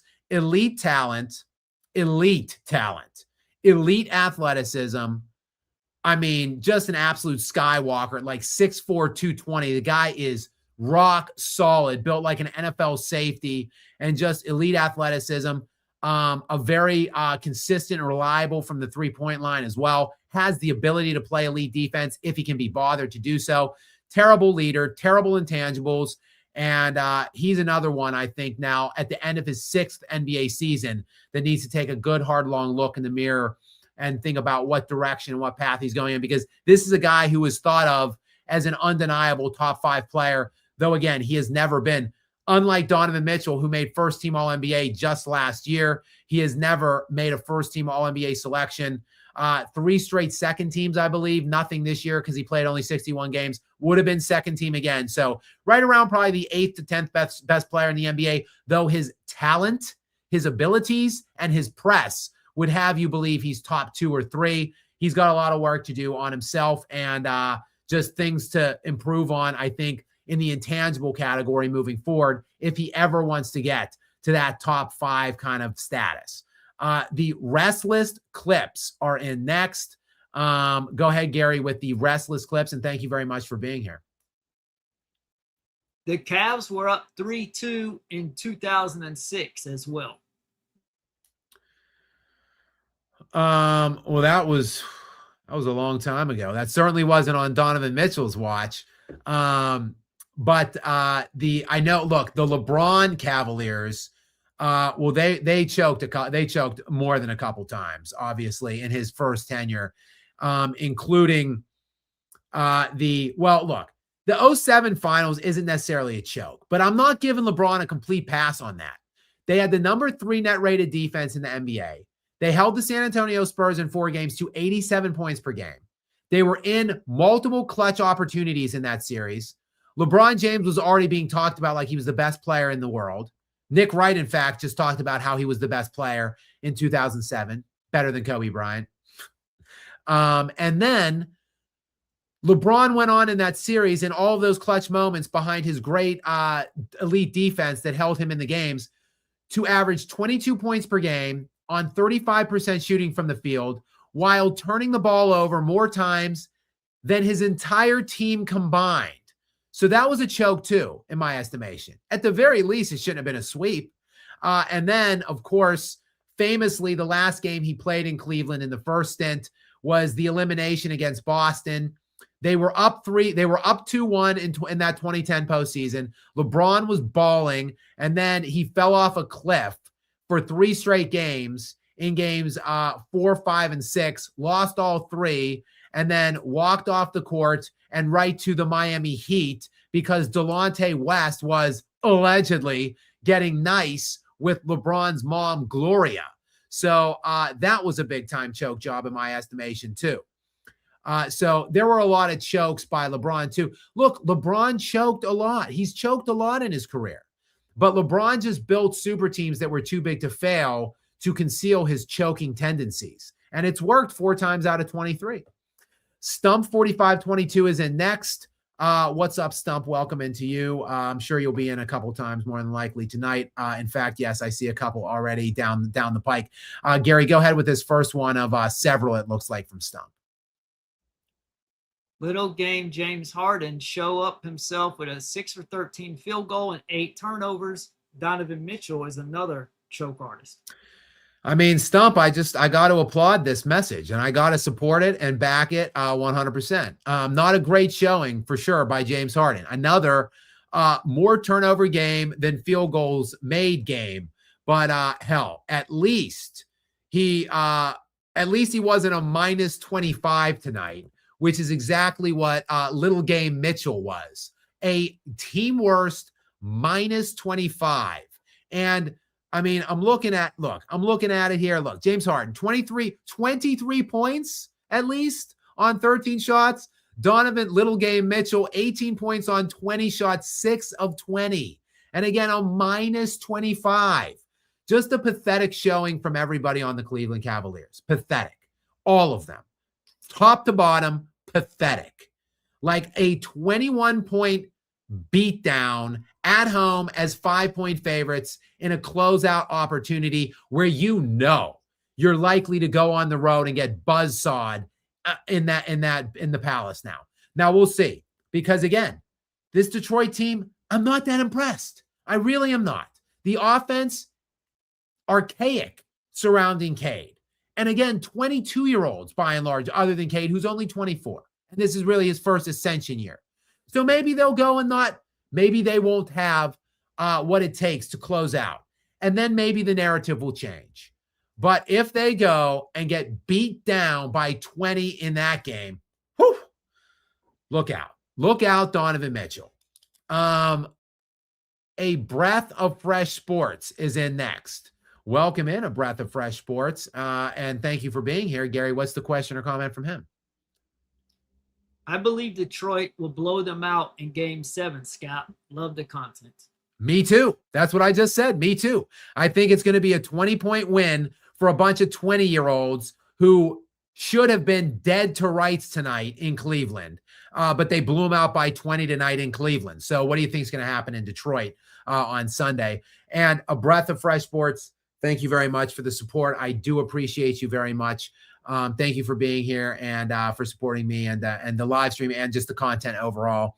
All right, let's welcome Stump back in again. Gary, what's Stump's most recent comment here? New York Knicks have the best opportunity to make the finals. They will probably not have another opportunity for a long time after this season.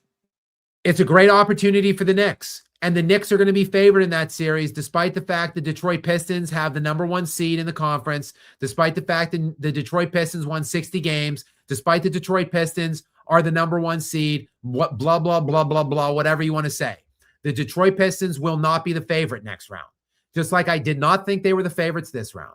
So the Knicks, again, they got to win that series. They've had a number of years now together to gel. Jalen Brunson is a superstar as well. Jalen Brunson is a star player. He's going to be first or second team, likely All-NBA this year. And he's got to win that series. There's a lot of pressure on him, just like there was a lot of pressure in my estimation on Donovan Mitchell this round. So we'll see if the Knicks can respond better. We'll see if Jalen Brunson can do better than Donovan Mitchell. Who knows? I think they will. The Knicks are on a run of historic proportions right now. But again, you've got expectations, you've got pressure, and you've got to answer. We'll see if they will. Will N8664 is in. Will, what's up? Welcome to the show. I appreciate you being here. Gary, go ahead with this question or comment from Will. Let's give credit where credit is due. It's not so much the Cavs choking as much as Asar Thompson being a great defender. No doubt. I talked about Asar Thompson last game, who is an all-timer, it looks like. All right, this kid is 22 years old only, 3rd in Defensive Player of the Year this season. But the guy is an absolute offensive liability. I mean, it's like worse than watching Rajon Rondo back in the day when people would just sag off him like 10 feet off of him. But Rondo was just such a great defender, such a great facilitator that like they just had him on anyway. But it was like 4-on-5 half the time on offense because Rondo was just such a terrible offensive player.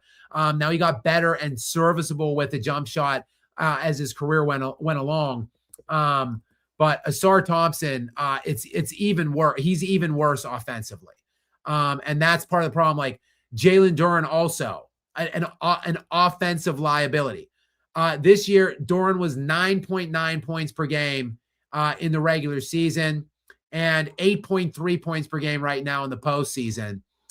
Tonight he had 10 points on 4 of 6. And I mean, look, he played 24 minutes tonight. Cade Cunningham played 42 minutes. They were playing guys on the bench because they were making shots. Asar Thompson, as great of a defensive player as he is, he played only 24 minutes because he just can't make shots. But yes, he is a great defender. I think very highly of him, but it's still a Cavs joke. It's Shiho is in next. I always mess this one up. It's Haio. I don't know, Gary. You're better at saying this one than me. Go ahead and give them a shout out. Thank you very much for being here. I appreciate it. Gary, give them a shout out for me and then read the question or comment. It's hi-ho. It's hi-ho. MJ, no playoff series losses as the favorite. LeBron 4, including last year against the Wolves. Yeah, I mean, look, there is, and LeBron is said to be the underdog in like every finals he plays in. I don't really buy that. And also, he's not the underdog going into the season.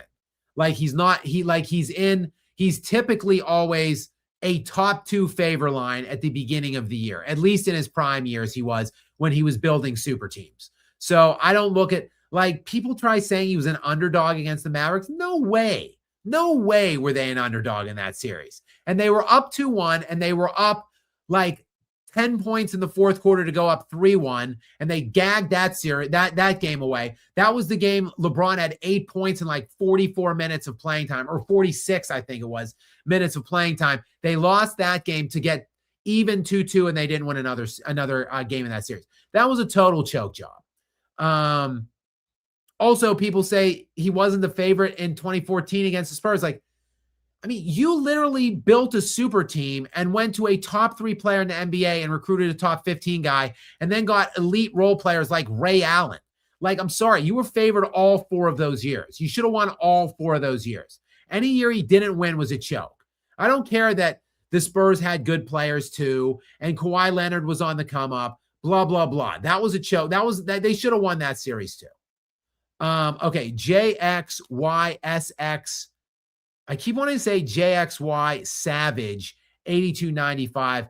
JXY, welcome in. Thanks for being here, Gary. What's the question or comment from him? The Cavs was hurt last year. That's why they lost. They were definitely hurt last year. But it's been, again, I say it's been 9 years in the playoffs for Donovan Mitchell. He's had 9 opportunities to get out of the second round. Last year they were hurt. Okay. This year they were up 3-2. Oh, but it's the 60-win team. They're the 1 seed. Okay. Oh, but they were up 3-1 in the bubble against the Denver Nuggets, and they lost that. Oh, but it was Jamal Murray went off. Okay. But it's 9 years. It's the whole collection. You keep making excuses for 1 year, but it's 9 years, and he hasn't been out of the second round. It's fair to start a commentary about Donovan Mitchell being a choker who can't get out of the second round when it's been 9 years and he's had good looks at it and he still hasn't done it. Maybe he will. He has 1 game, 48 minutes to turn it all around. And things do change in sports on a drop of a dime sometimes. Like in a moment, things can change. So maybe Donovan Mitchell will go out and drop a double nickel in the Palace in Game 7 on the road as probably like an 8 or 9 point dog. Who knows? Let me see if the line has been installed yet. My guessing is like 7, maybe. Not set yet. But maybe if he does that, then okay. I'll come on. In my opening, within the first 5 minutes of my little opening spiel monologue, I will apologize to Gary and Donovan Mitchell if he has a big performance. Hell, I don't even care if he has a big performance. If they win the game, I will have an apology waiting for Donovan Mitchell and Gary. He could have 70 and they lose, and I don't want to hear it because it shouldn't have gotten to it. It shouldn't have needed a Game 7. All right, Mark Law 13 is in next. Welcome in, Mark. Thanks for being here. Go go ahead. Mark enjoys when Gary and I go at it, obviously. Go ahead, Gary, and read Mark's comment for us. I like that Gary and Skap go at each other. That's friendship. No Spurs averaging more than 20 points per game. That's a team. 2014 Spurs neither averaged 20 points per game.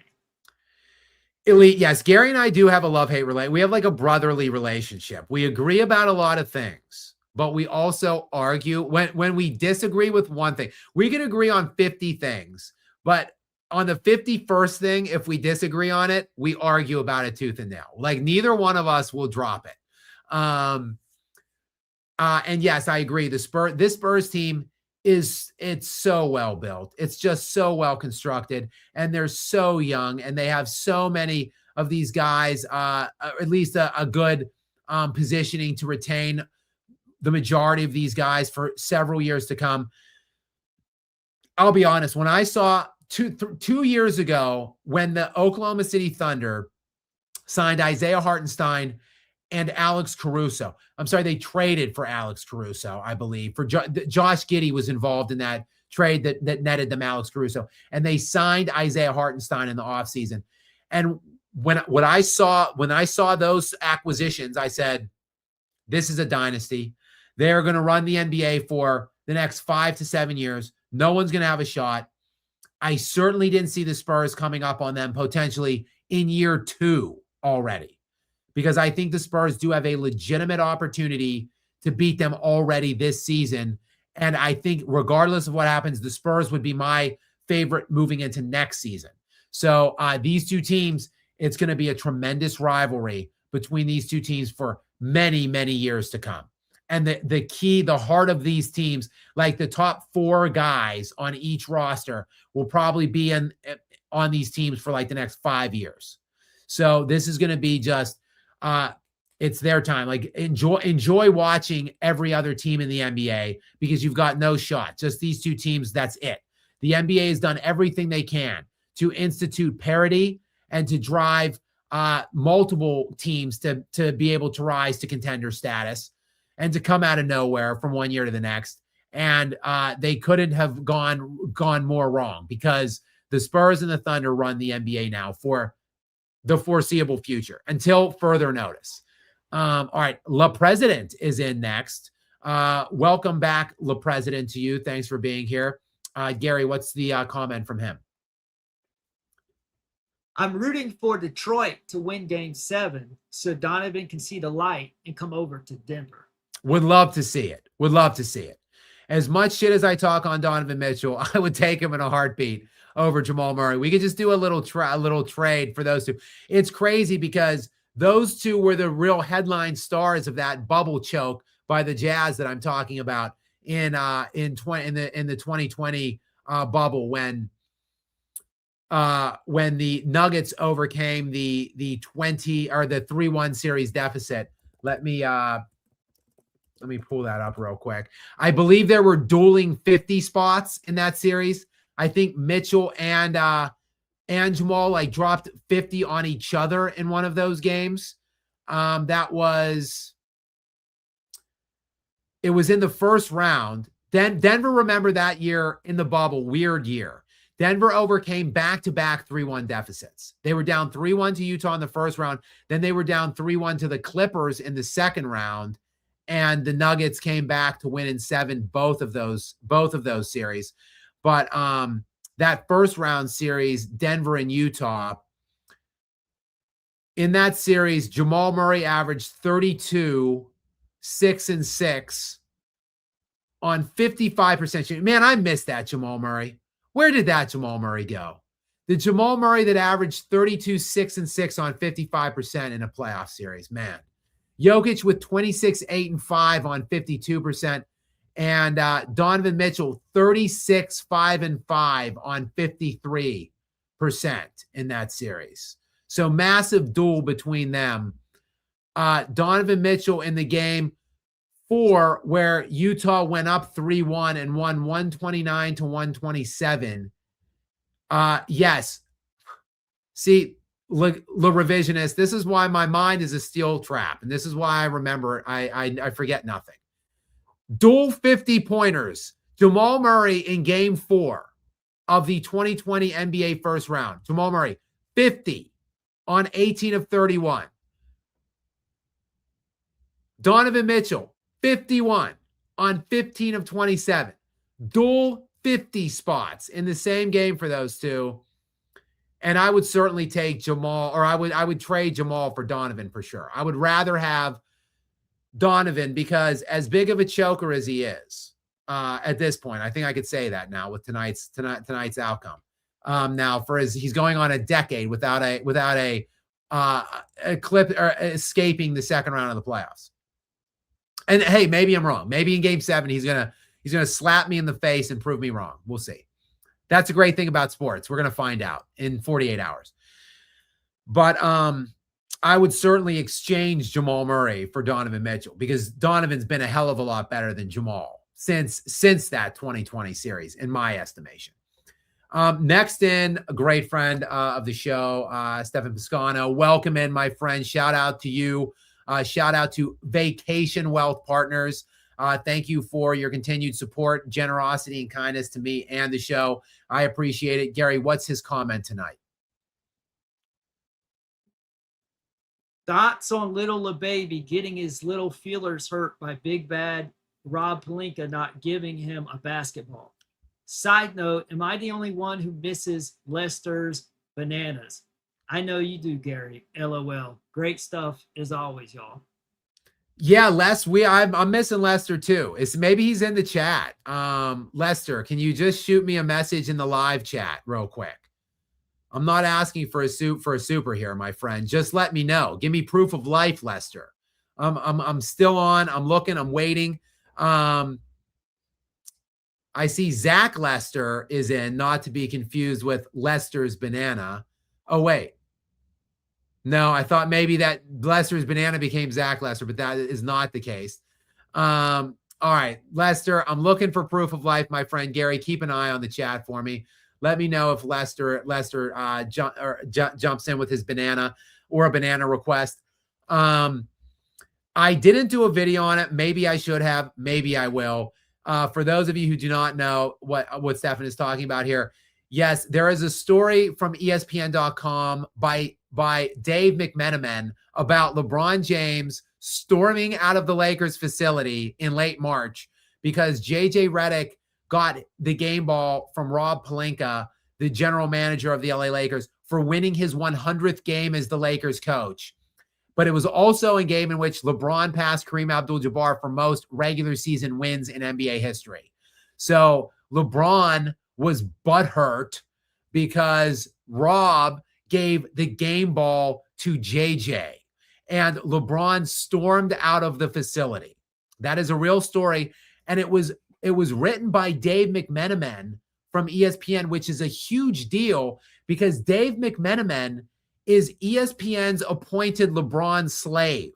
Like he is the one that ESPN has basically gifted to LeBron like an indentured servant that follows him around from city to city, writing LeBron puff pieces and doing LeBron's bidding. So the fact that McMenamin authored that article leads me to believe that LeBron himself or his people wanted McMenamin to write that article. Therefore, LeBron and his people think that this is a sterling example of how the Lakers have been taking advantage of him and not valuing him enough. Not giving this crybaby his 10,000th game ball of his career. How many game balls does this guy need? He probably doesn't have all of his game balls because he would need to basically rent a warehouse to keep them all.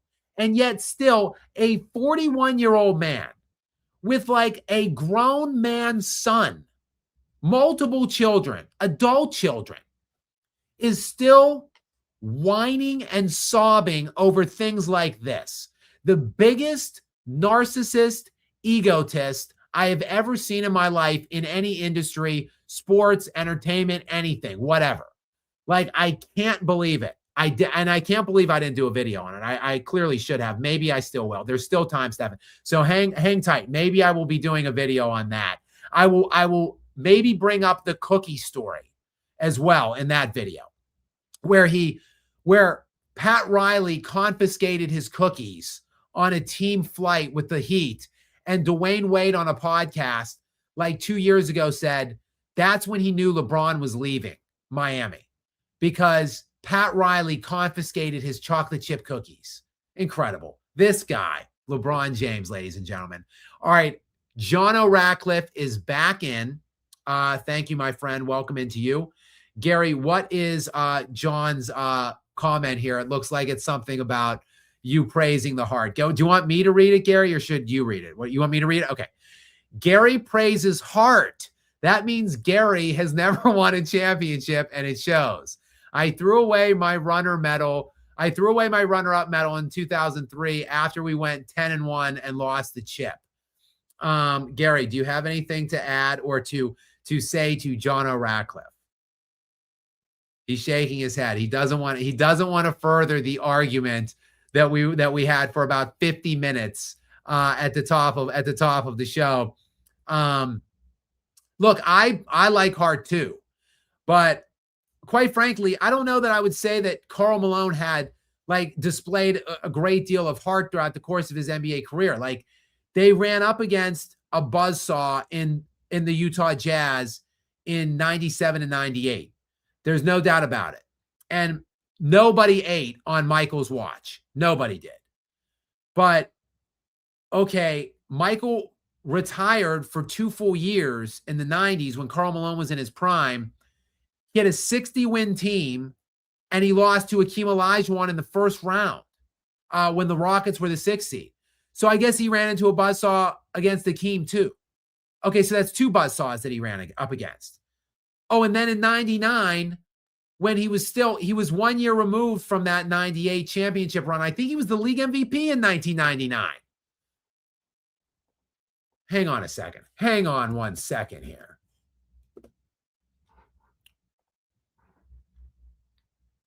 He was. Karl Malone was the league MVP in 1998-99.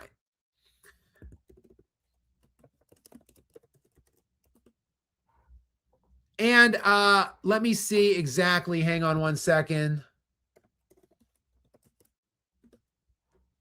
The league MVP with, only 30. This was a strike-shortened 50-game season. So 37, hang on 1 second. He was 37-13. They were that year, which was a 740 win percentage. That extrapolates out for 60 wins. So they were a 60-win team, 61-win team, and he was the league MVP the year Michael Jordan retired and wasn't in the NBA again that year. And what happened to the Utah Jazz that year? Oh, they lost to the Portland Trailblazers in the second round, 4-2. So again, can I begrudge Karl Malone for losing 97 and 98's title? No, but there were 17 other NBA seasons that Karl Malone was a part of, and he didn't win any other time either. So I certainly can begrudge him for not getting 1 championship in 19 total years when he played with a top 5 point guard ever, and they had 60 wins a lot of times. A lot of times.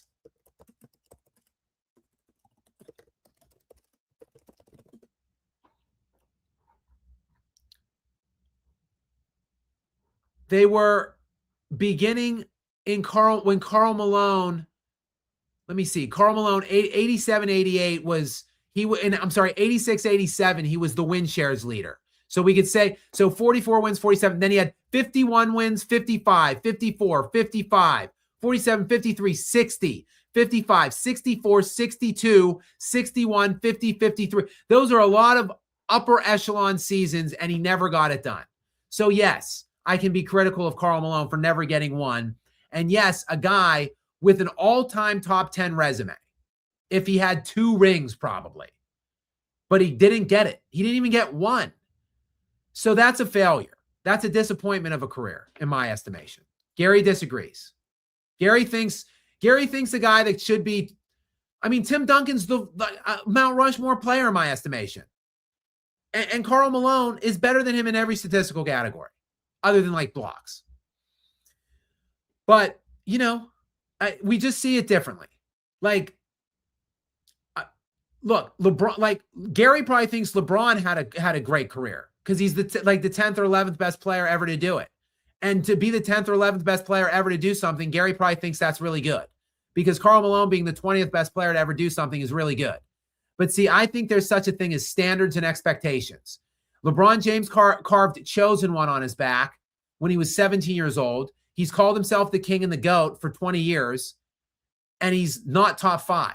So to me, that's a failure. Like, even though he's 10th or 11th all time, to me, that's a failure and a disappointment and an underachievement. But Gary probably disagrees with me on that one too. Stump is back in. Stump 4522. Welcome him back into you, Stump, for whatever, the 4th or 5th time. I appreciate it. Go ahead with this one, Gary. Bronny James is a great top 20 of all time because he has a great son. I mean, yeah.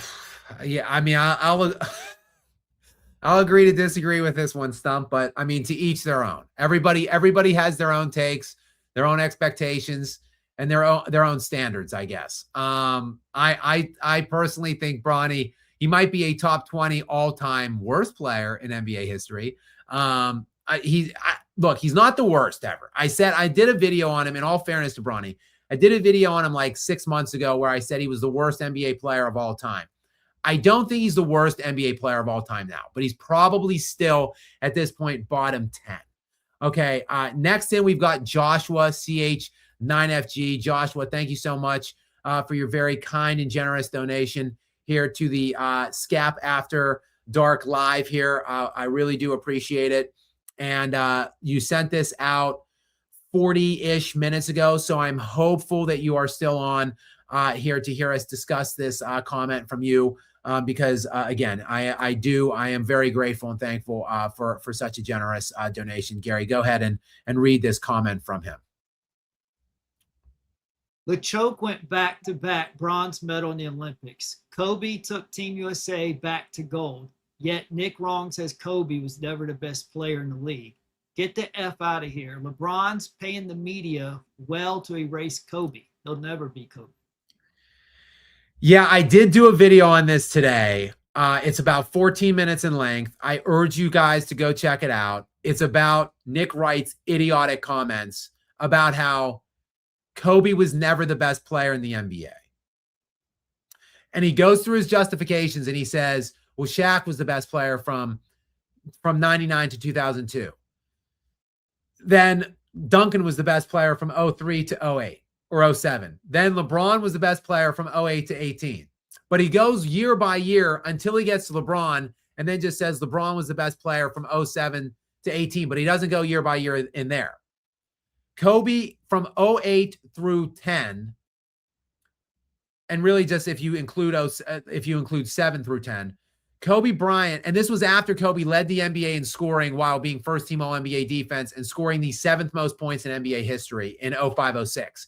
After that, Kobe went on to win an MVP, go to 3 consecutive finals from 08 to 10, and win back-to-back championships. He also, yes, rescued Team USA after LeBron's took them to back-to-back bronze.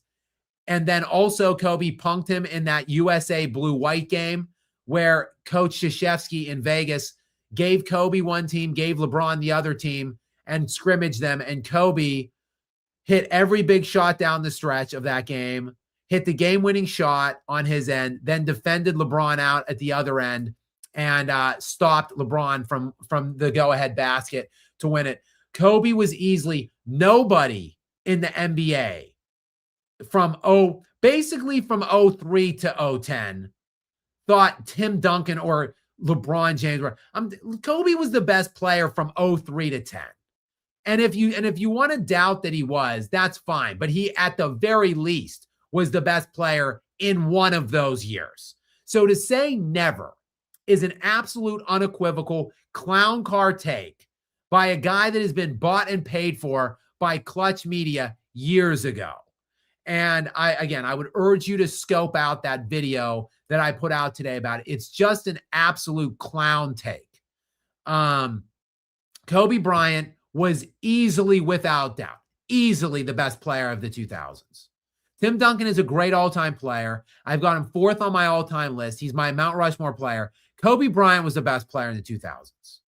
Not a conversation, quite frankly. And the fact that someone can sit up there with a straight face and say he was never even for 1 year considered the best player in the NBA is pathetic. Like in 05-06, every NBA player would have said Kobe Bryant was the best player in the NBA. And the fact that he finished 4th in league MVP that year just shows how hated that guy was. 35 points per game, the 7th most points ever.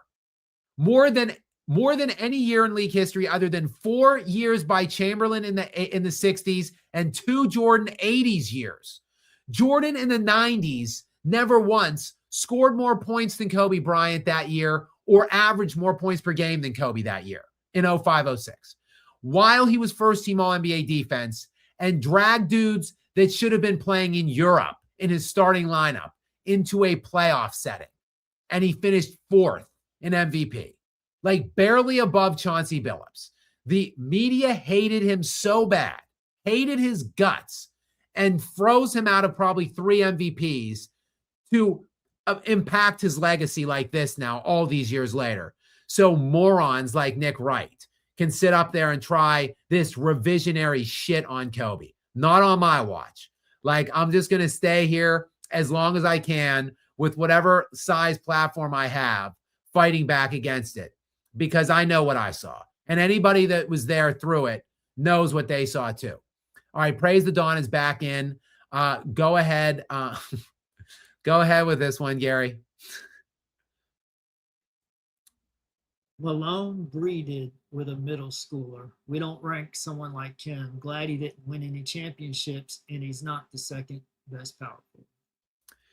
That actually is true. I don't really want to go into detail about that, but that is true. Karl Malone, I want to say it was like a 13. Not good. I don't even want to talk about it. But yes, it was not good. There was legitimate controversy surrounding around Karl Malone off the court. We were talking specifically about him on the court. I personally don't think he's the 2nd best power forward either. I mean, I would put Kevin Garnett and Dirk Nowitzki above Karl Malone. They were 4s. So like, that's just in this era, by the way. And again, with 25 and 10 career averages and the 3rd all-time leading scorer in NBA history, I would think that guy should be above those 2 dudes. But I got both of them ranked above. That's me on my list personally. Okay, we've got JXY Savage saying 17th all time. So I'd say that's about right. Gary said yes to like 18 or 19.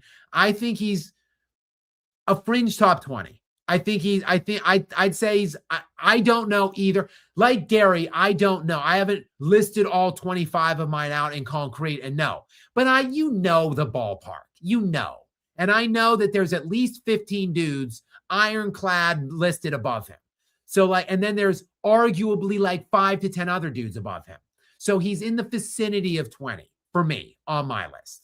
And to me, that's an underachievement for him with the kind of career he had individually. And it's not, I'm not ring counting, and I'm not obsessed with rings, and I don't shit on people that don't have rings, because again, Nikola Jokic is likely going to end with 1 ring. Hakeem Olajuwon ended with 2 rings. Those are 2 of my all-time favorite players. They're on my all-time favorite top 5 list of favorite players. Hakeem, I think, did enough with 2 to get himself in the top 5. Jokic, he sure is. The product that I've seen from Nikola Jokic on the floor, he is a top 3 player I've ever seen with my own eyes. Michael Jordan, Kobe Bryant, Nikola Jokic. That's the list. If we're saying the best 3 dudes, who are the best 3 you've ever seen? Jordan, Kobe, Jokic. I've got Jordan at 1 all-time on my all-time list. Kobe at 2 all-time on my all-time list. So if Nikola Jokic, who is the third, you would think he should be top 5. And if he's not considered top 5 all-time end of the day, that's an underachievement. And as much as I love him and as much as I defend him, those are the facts of the case, unfortunately. And there are a lot of excuses for him. A lot. I've made them, and I talk about them routinely. You can excuse away every one of his playoff losses. But yet and still, he's going to play till he's 36, 37, 38. That's going to be a 17, 18-year career. And if in 17 or 18 years, he can only find his way to 1 ring, even if for viable reasons, unfortunately, I likely won't be able to crack him into my top 10. He'll be just on the outside looking in, probably around 11th. And that's just the breaks of the game, unfortunately. It's not fair. Sports aren't fair. Life's not fair. All right. Our player 77 is in next. What's up, our player? Welcome into you. Go ahead, Gary, with this question or comment. Skap, why is the Western Conference Finals starting on 5/18 and not 5/19? I don't know. They just want to get this thing underway. I'm surprised. Well, they can't start it on. Yeah, they could actually. I'm surprised they're not starting it on Sunday. I'm surprised game 1 in that isn't on Sunday with game 7 of the other round. They do that sometimes. So they want to get it going ASAP, obviously. I haven't even checked the schedule yet, honestly. Let me see.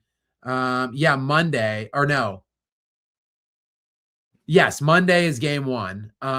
So right. So they'll take a day off now on Saturday. Sunday will be game 7 in the 1, then Monday, and then Tuesday likely will be game 1 in the East. So you're going to get 1 day. The winner of game 7 in the East tomorrow will get 1 day off. They'll get Monday off, and then they'll be back at it against the Knicks on Tuesday. So they just want to get this started, and it's going to be alternating every other day. Our player, it's going to be West 1 day, East 1 day, West 1 day, East 1 day, which is good because that will give us something to talk about and have shows on every day moving forward through the conference finals. And I expect a very spirited and elite conference finals in both conferences. I'm excited for both of these series. I was excited for the Cavs and the Knicks, but now it's going to be likely be the Pistons and the Knicks, which is also very good. I'm also excited for that. That will take on more of a defensive complexity in that series. I think the Cavs and Knicks would have been more offensively oriented, in my opinion. But we'll never find out now, I don't think, because that's going to be a woodshed on Sunday. Our player 77 back in back-to-back. What's up? Welcome back into you, Gary. What's the second one in a row? You are awesome. Many thanks for all the content and lives. After this Minnesota beatdown, how does Jokic look after not getting out of the first round? Thank you. Appreciate you. Yeah, he doesn't look good. They don't look good. I think it really just does illustrate how far away they are. I mean, keep in mind. Let's take a look here, shall we? Now, look. Some of these numbers are going to be skewed because Victor Wembanyama got ejected in this series early on. But look, whether he got ejected in this series early on or not, his numbers are what they are, and this Spurs team still won in 6 games, 4-2. Going into tonight's game, in which Victor Wembanyama tonight, I think he had 19 points. He had 19 points and 6 rebounds tonight, 2 assists on 6 of 11 shooting in 27 minutes. Going into the game tonight, he was averaging 20 points and 13 rebounds per game. So about on his averages will come down a slightly. So about 20 points and probably 11 rebounds per game on about 50% shooting from the field. Jokic averaged 25, 13, and 9.5. I'm sorry, 26. He averaged 26 points, 13 rebounds, and 9.5 assists on 45% shooting. And they got obliterated by the Wolves. So Wemby, modest numbers, and they just destroyed the Timberwolves, destroyed them. Beat them by 30-something in game 2, beat them by 30-something in game 5, beat them by 30 tonight. So, I mean, Jokic doesn't look great. Don't get me wrong. But I think it's more about how bad his team looks.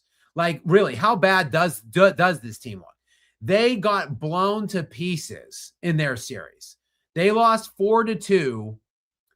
The second game, game one was the really only win they got. The second win they got was just a pity win. It was at home when they were down 3-1. Congratulations for nothing. They then got absolutely worked in the next game to be eliminated. And they got blown out in multiple games in that series. So how bad does it look when they get blown out? And Edwards missed 3 games basically in that series, and they still get blown out while Jokic was dropping 26, 13, and 9.5. Like, not good. How bad does it look? Very bad. And that's why, hopefully, after seeing how bad the Minnesota Timberwolves look this round, how far away they look from the San Antonio Spurs, hopefully the front office of the Nuggets will say, yo, we need to trade every single piece on this team. If we're keeping Jokic, we need to get rid of every single thing we can get rid of. Can we get rid of Jamal? Okay, he's gone. Can we get rid of Aaron Gordon? Okay, he's gone. Can we get rid of Christian Brown? Probably not. But if they can, okay, he's gone. Literally everybody should be gone except for Jokic, Watson, and Cam Johnson. Those are the only 3 players I want to see back in a Denver Nuggets jersey next year. If Jokic is back at all, I would rather them just trade him. That's how far away they are. But yeah, it doesn't look good, player. Not good at all. All right, Isaac LYK. Yes, Isaac LYK is in. Isaac, what's up? Welcome. Appreciate you always being here for me. What's up, Gary, with Isaac? Love you, Skap. Spurs versus OKC will be a movie for sure. Can't wait. Can't wait for that second round series. Or this Western Conference Final series, rather. This is the one that I said we've been waiting for. This is the one everybody's been waiting for. We've been told there was a collision course between these two teams, and now we've got it. The Spurs 4-1 against them in the regular season. We're going to find out how much that matters starting on Monday in game 1. That it's just going to be a hell of a series. I want to see if there is no line set yet on it. I was hoping. My guess would be not a huge line. I bet the Thunder will be favored by like 3.5. And then when the series shifts back to San Antonio, we're going to see the Spurs favored. We're going to see the Thunder underdogs in a playoff series for the first time in 2 years. The first time this in 6 series. The first time that they will be underdogs in one single game is going to happen when it shifts back to San Antonio. GGT993 is in next. What's up, GGT? Welcome. Gary, what's the question or comment here? Why does no one ever talk about LeBron's series versus Boston in 2008? Game 1 is arguably the worst game of any NBA career series, tied 2-2. He averaged 19 points with 6 turnovers on 25% from field and 25% three. I mean, it's a great point, GGT. Let me just go to the 2008 NBA playoffs.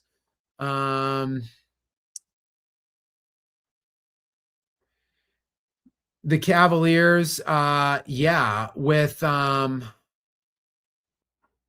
let's see. The Cavaliers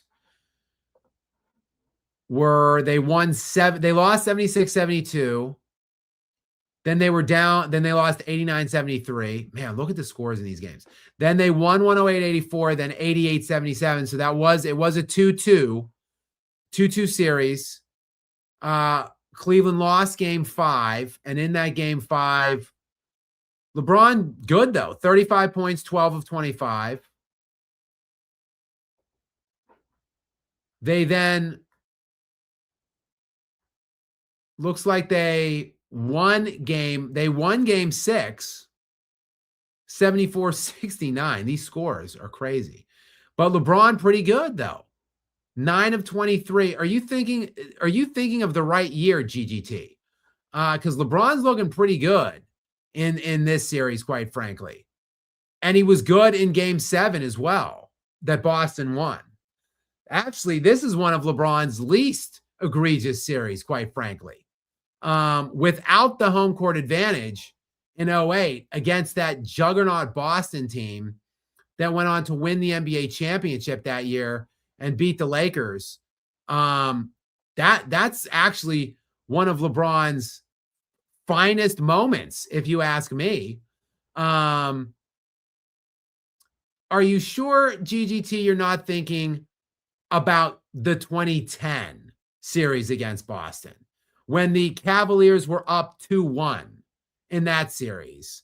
And then in games 4, 5, and 6, LeBron shat himself. That I think you might be thinking about the 2010 matchup. That was in the second round.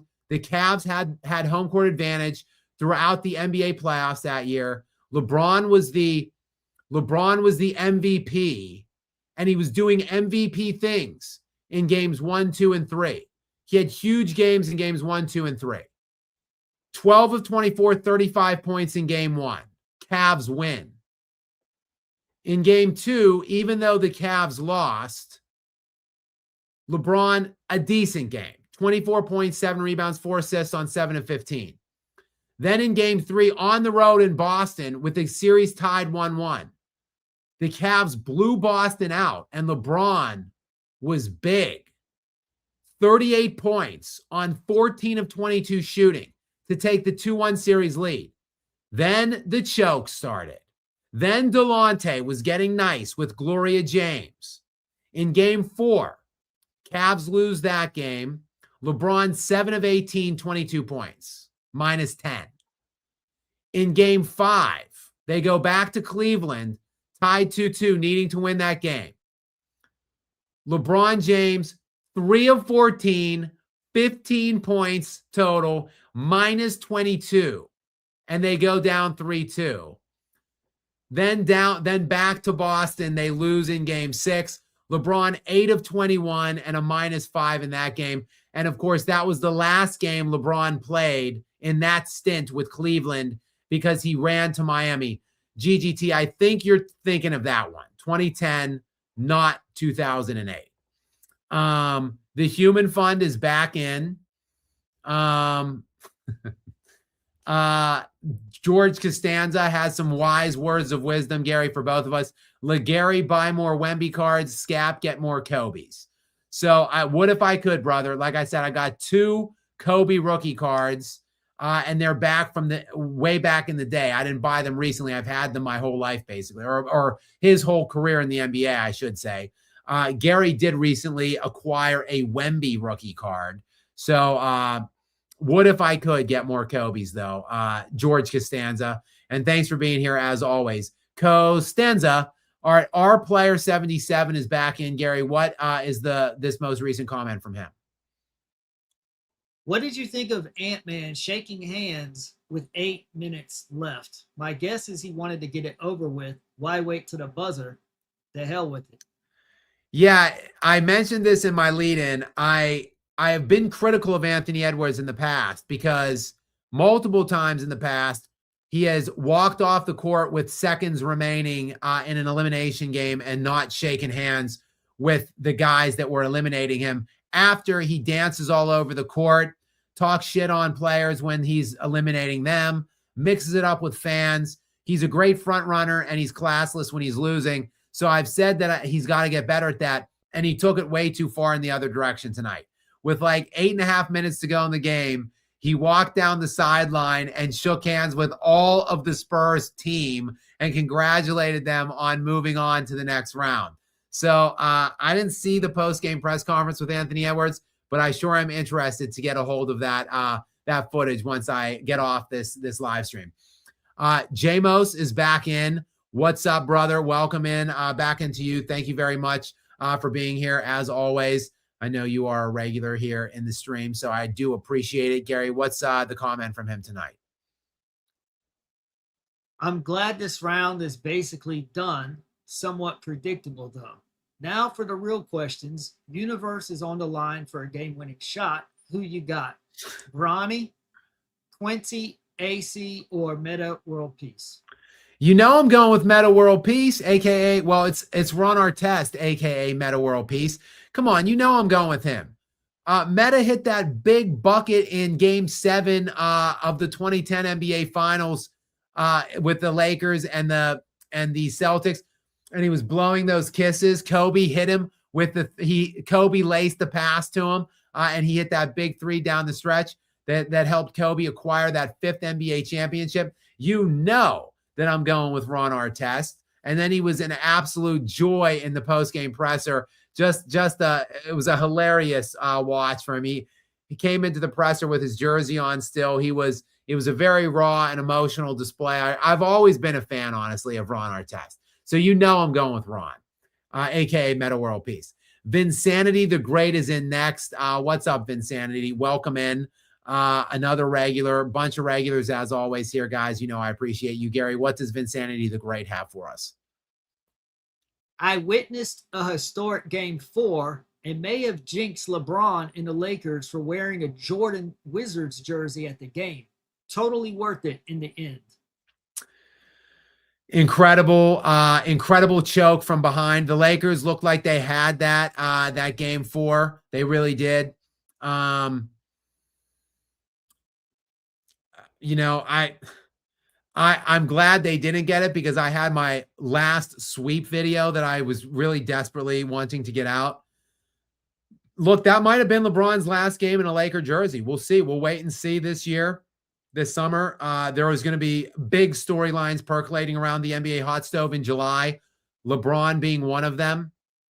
I saw something on the Twitter sphere or X or whatever tonight that LeBron should get in touch with the Wizards, have them keep AD, and then trade the number 1 overall pick to get some elite star player, and then LeBron should go there and try to win a championship in his twilight years, and then that would be his trump card over Jordan. Obviously, that's a joke, and it will never happen. Even if he did go there, they wouldn't be winning a championship, and I doubt he will. But yeah, you might have witnessed the history there. It could have been LeBron's last game in a Lakers jersey, potentially.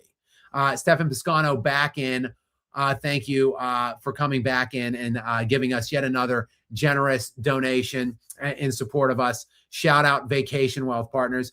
Gary, what is this question or comment? Looks like we have some Utah Jazz Center comment going here. Go ahead.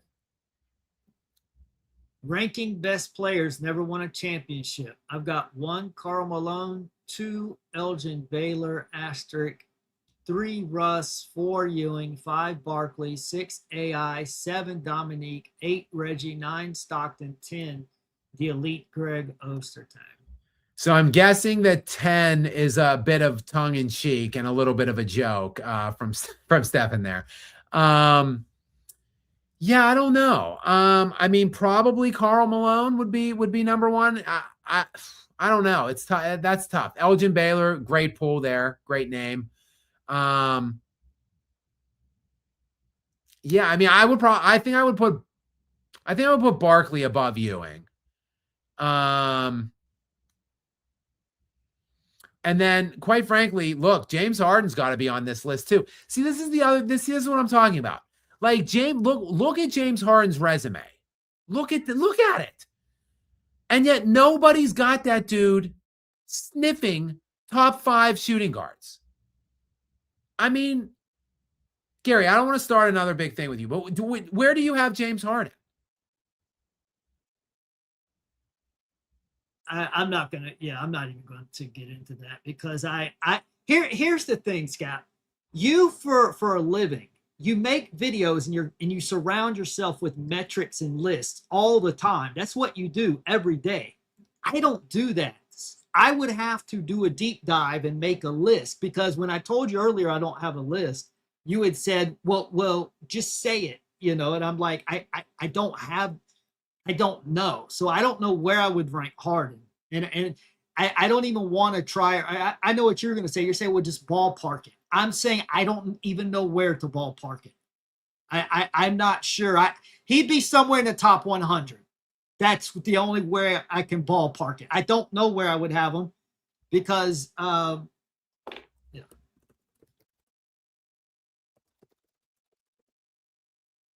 Because why? Because I'd have to do a list and compare with a bunch of other players, and yeah, I honestly don't know. Okay. Fair, Gary. And I would love to run my life and my basketball channel and my basketball takes. I would love to run it by my eye test and like how much heart players have and how hard they play. But the simple reality of things is like look, on Stefan's list here, Elgin Baylor is number 2 on his list of greatest players to not win a championship. Can you comment on Elgin Baylor and how much heart he played with and what his playing style was? You can't, because he played in the 1960s and the 1950s. So like I haven't seen every player. Like I can't just like I could say like these guys played hard or what that I saw and whatever, or these are my favorite players that I saw with my own eyes, or these are the best players but other than that, like I can't, there other eras existed where I'm not old enough to see.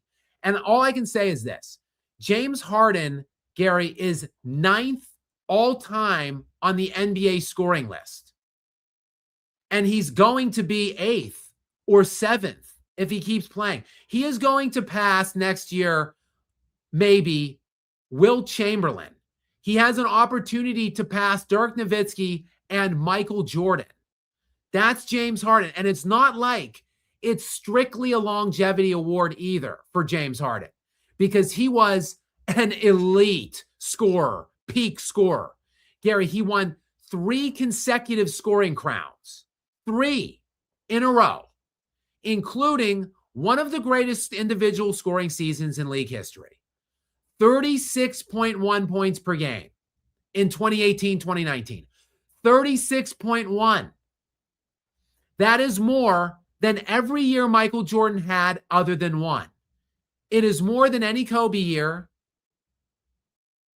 It's more than anybody ever other than Wilt and one Jordan year. That's who James Harden was.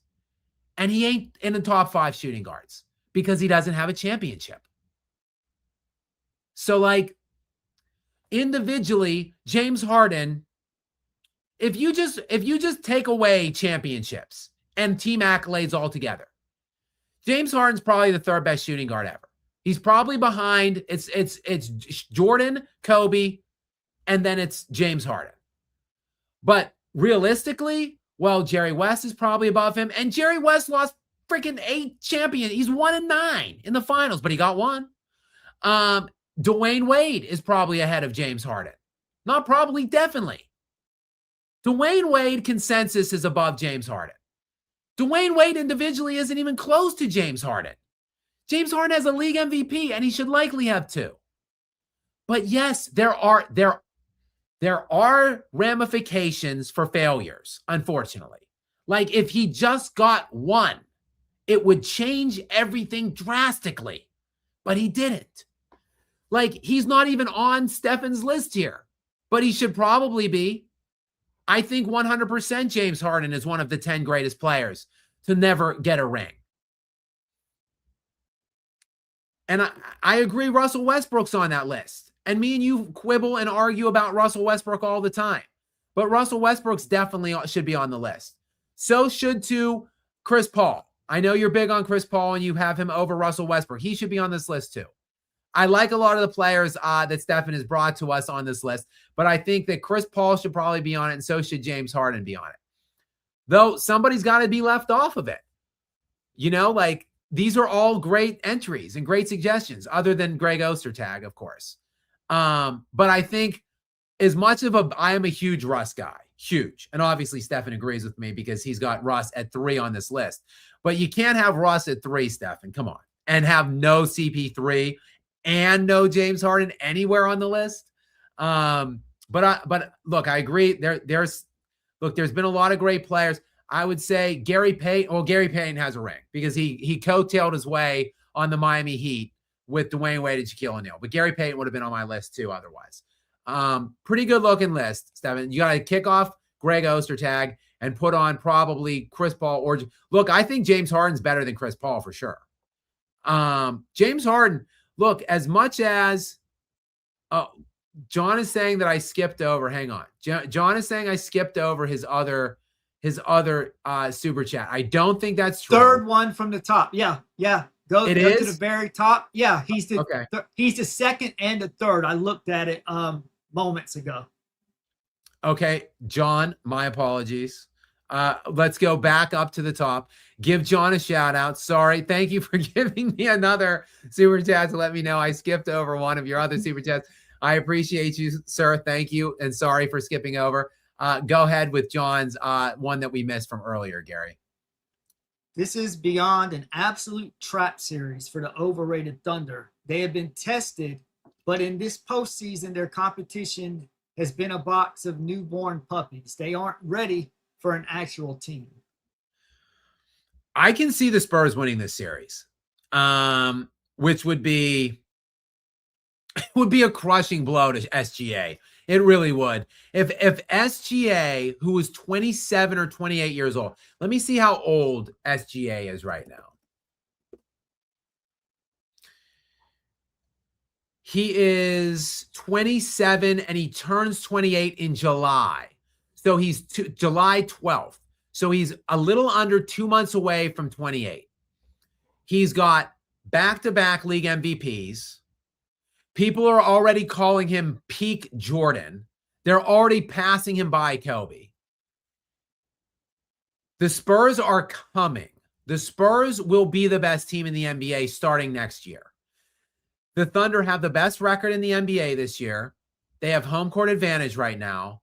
They're coming off a title defense. SGA will be getting the league MVP probably in game 5 at home in Oklahoma City of this series. If they lose to the Spurs, led by 22-year-old Victor Wembanyama, 22-year-old Stephon Castle, 20-year-old Harper, and everybody else is basically 20-something other than De'Aaron Fox and Luke Cornett, early 20-something. It will really be a crushing blow to Shai Gilgeous-Alexander and his legacy. So we'll see. He's got to be big. He's been mediocre in the playoff. He was really good in the first round, straight average in the second round. If he's got to come out and be the best player on the court in this next series. He's got to, at almost 28 years of age and a back-to-back league MVP with a deeper team, he's got to come out and be better than Victor Wembanyama. And if he doesn't, it's a crushing blow to SGA. Okay, John, let's see here. Let me know that we okay. I'm sorry, John. Once again, sorry. Thank you for letting me know, keeping me honest. We've got fully leaded $62.99 in next. I'm glad you're fully leaded. I'm feeling pretty good, even though it's almost 3 o'clock in the morning, and I have a very early morning tomorrow, unfortunately. It's Saturday, but I got to be up I think I got to be somewhere at 9. So I will be fully leaded as well, probably on some coffee tomorrow morning. But let's go ahead and get this question or comment from fully leaded. I thought actually that was a picture. I didn't know what I was looking at there for a minute. Go ahead, Gary, with the question or comment. You need to get a GOAT Mike picture on the wall behind you. LaQueen is trash. Yeah, this little setup here is really only supposed to be temporary for like a couple weeks, and now it's been like a year that I've had this setup. There's a lot of things I want to do different. I want to change the alter the shot. I want to widen the shot out. I want to be further out, probably like torso up. And I want to get a Jokic picture up there. I want a Mike picture. I have a Jokic and a Mike picture that can go up. I want to get maybe a Brady picture up there as well. Maybe a Randy Moss pick. There's a lot of things that I want to do that I just have been obviously procrastinating doing, fully leaded. But yes, I do need a GOAT Mike pick in the backdrop. And if I could ever freaking get to 100,000 subscribers, I would be getting my silver YouTube play button plaque thing up there as well. But it looks like I'm just never going to get it. I'm at like 90, almost 96,000 now, but I am crawling like a snail on my way to getting there. Randy Moss? Randy Moss? Is that your favorite NFL player? No, Tommy Brady. Right, I'm sorry. Right. I meant, is your favorite wide receiver? Yeah, I'm a big Randy Moss fan. How many championships does Randy Moss have? Gary, he's a wide receiver in the NFL. He's a wide receiver. There's levels to this. There's levels. If he was a quarterback, fair. If he was a quarterback with 0 Super Bowls, fair. In fact, even Aaron Rodgers, I like Aaron Rodgers too, but Aaron Rodgers has 4 league MVPs. That's more than anybody ever other than Peyton Manning, who has 5. He has been to 1 Super Bowl and only one Super Bowl. There is an immense amount of criticism around Aaron. If Aaron Rodgers had 3 Super Bowls, he'd be Mount Rushmore quarterbacks. He's not top 5 as it is. I like Randy. I think Randy's my favorite wide receiver. I think he's the most talented wide receiver of all time. But you said that championships have to bolster your resume. So where would you put Randy? Jerry Rice obviously is going to be number 1. Of course he's better. Of course Jerry Rice. Randy Moss is the most talented wide receiver, but Jerry Rice is, of course, the greatest wide receiver. The greatest resume.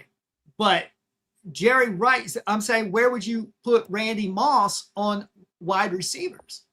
Is there anybody Jerry, that has... Do you listen to anything I say, or do you just selectively drown me out? He is a wide receiver in the National Football League. Super Bowls don't hit the same for wide receivers in the NFL as championships do for NBA players. They're one of 5 guys on the floor, Gary. They play 98% of the game. They play 2 ways. Sorry. All right, I rest my case. I'm wrong. Got it. You're right. Do you not understand the difference, Gary? No, I don't. You're smarter than me. You're smarter than me. Sorry. It's not the same. I'll zip it. I just don't understand. I said it. I told you that that's not the same. Okay, fine. You got me. Quarterback, fine. You got me. Yes. Fine. Yeah, you got me. You're smarter than me. You have a higher IQ than me. Okay. You don't need to bully me and beat the shit out of me. I was bringing up a point to try to have a fun barbershop debate. You always embarrass and humiliate me in front of your audience. They hate me because they're always piling on me, calling me stupid, because I don't even have a chance to really get a back and forth, because I'm getting annihilated with the avalanche of stats and everything gets scrambled up. So you're smarter than me. You have a higher IQ. You process faster than me. I've explained this to you a slew of times. I said we need to go back and forth and have an exchange, because I can go toe to toe if I have a chance to talk, but I can't when I'm getting piled on by everyone in the chat, just like last year when I said the Spurs are building a dynasty and everyone mocked me. Now everyone's like, Spurs are winning a championship. I said, no, we don't want to trade Stephon Castle. Oh, no, what a dumbass. We need to get Giannis there right away. I'm always getting piled on by this audience. It's just, I'm taking you on and I'm trying to go tit for tat with you. Then everybody in your audience hates me and have turned on me. And I'm like, okay, from now on, I won't debate. I won't bring anything up. I apologize. It's not the same thing. I just thought, because you said there's levels to this, you have to win championships to be good. Okay, it's different NFL and NBA. I'll let it go. You're right. It's not the same thing. I will go on. Gary, I calmly explained before the avalanche, as you point out. Hold on. I calmly explained that wide receivers in the National Football League are not held to the same standards as NBA players.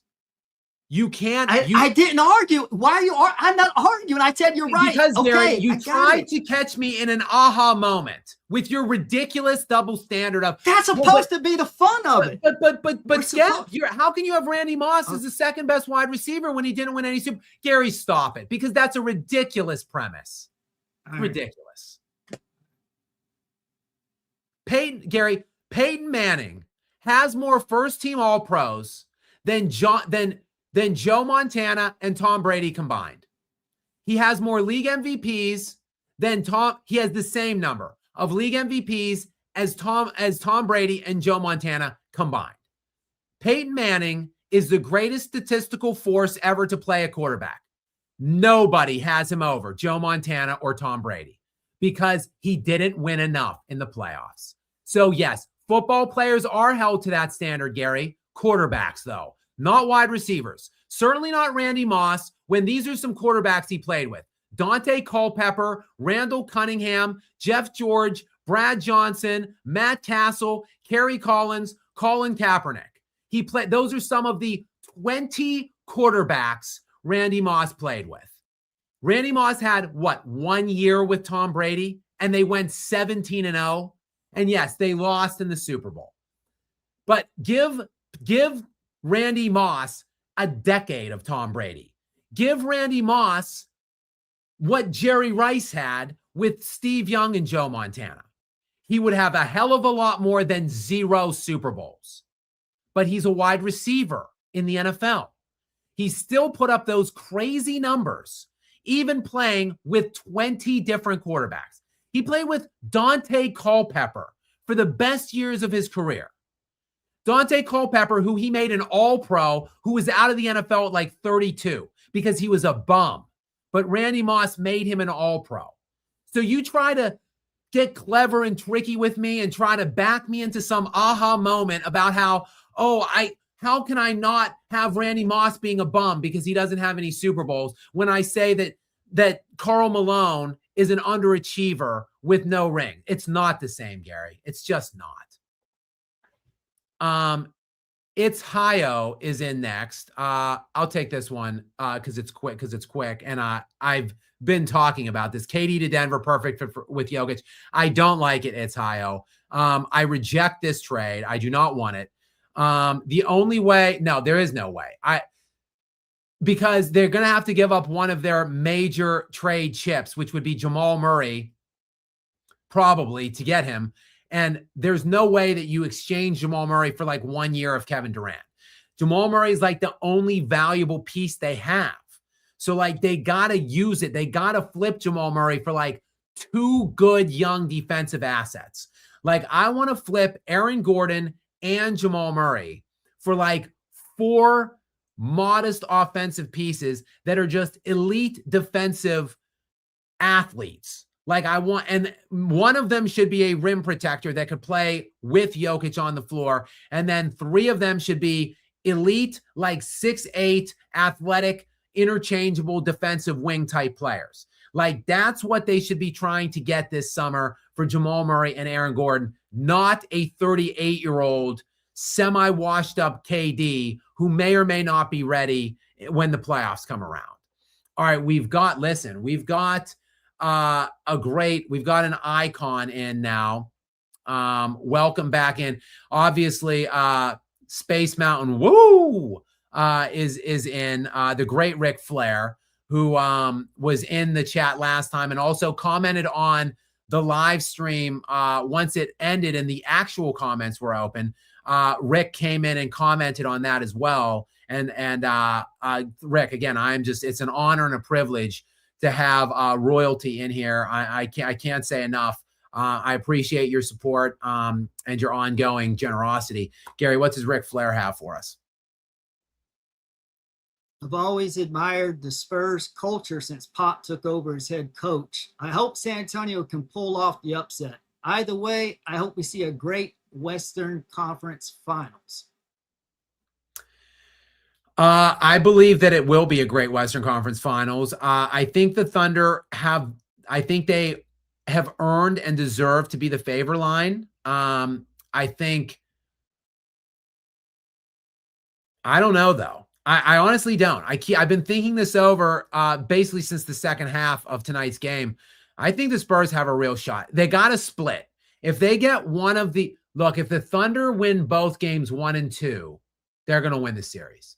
They will not lose 4 out of 5 games. So series is over if the Thunder get both 1 and 2. If the Spurs split them, if they get either one, I think the Spurs might win the series.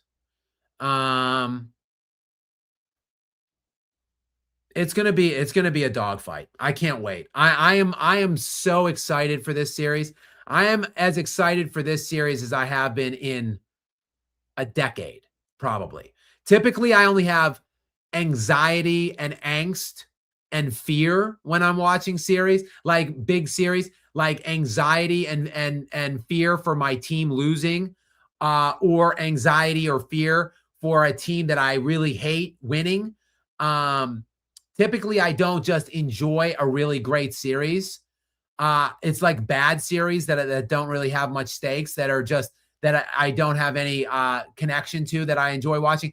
This one, I'm rooting for the Spurs. I'd like to see the Thunder lose, but it's not like an anxiety type feel. It's just excitement for what I think is going to be a hell of a series and a hell of a rivalry. The first entrant into what is going to be just a great rivalry moving forward. All right, welcome in, Mr. President, the real Donald Trump. The 1646 is in from Canada. Next, thank you for being here, Mr. President. Gary, what's the comment from him? Spurs beat OKC. Skap has to wear a LeBron jersey for the finals for all live streams. If OKC beat the Spurs, he wears a Draymond jersey for the finals. I reject this bet, real Donald, because it's a lose-lose for me. Either way, I have to rep some fraudulent player that I can't stand. So why would I accept a lose-lose? No, declined. If you want to come up with something more, actually akin to a bet where there's a winning and a losing thing, then perhaps I will mull it over and consider it. All right, Xavier DeGod is up next. Welcome in, Xavier. Always a pleasure to have you in for how many ever questions, comments, hypotheticals you might be dropping upon us. Gary, what is the first of what I'm sure will be several from Xavier DeGod? LeBron fans say that Pat should have let LeBron have his milk and cookies because he was the best player in the world, LMAO. Anything to protect their queen. Yes, the cookie monster, Pat Riley, who stole LeBron James's chocolate chip cookies on a plane. And that was when, literally, I'm telling you, I did a video on this. You can go look it up. I have Dwayne Wade on the record on his podcast in my video, which you can find it on his podcast if you want to look for it that way, saying that when Pat Riley confiscated LeBron's chocolate chip cookies on a team flight once, that was when Dwayne knew that LeBron was gone. Just incredible. Just like now that he didn't get his game ball, and JJ, I wonder what JJ did when he got the game ball. He probably, when LeBron stormed out of the facility, JJ probably rushed after him and tried giving him the ball and telling him that, oh, Bron, baby, this ball means nothing to me. This is your ball, LeBron. You take it, please, please. We know this is yours, King. This is yours, please, please. LeBron, JJ was probably like, what the hell is this guy doing? Doesn't he know that LeBron is going to throw a complete hissy fit if he doesn't get this game ball? So, yeah, maybe I have to do a video. I dropped the ball. I should have done a video on that. All right, Xavier, back in. Is this a back-to-back cookie question? It is. Go ahead, Gary, with Xavier's second cookie question. LeBron could buy his own cookie shop or have his one cookie guy on standby, but no, he used it as excuse to cry and leave Miami when he promised 8 rings.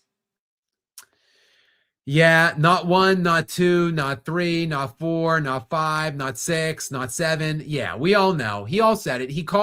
We all heard him say it. He called his shot. 8 rings is what he promised for Miami and the Heat because the team was too big to fail.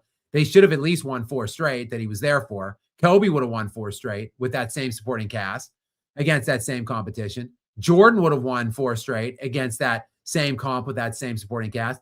LeBron only can manage to squeeze 2 out. And then, of course, he crawled his ass on his hands and knees back to super team number 2 in Cleveland with Kevin Love and Kyrie Irving, only to fail there as well. I believe 1-3 in 4 finals runs there. I mean, only this guy could fail as much as he has and still be in consensus GOAT conversations. It's just incredible.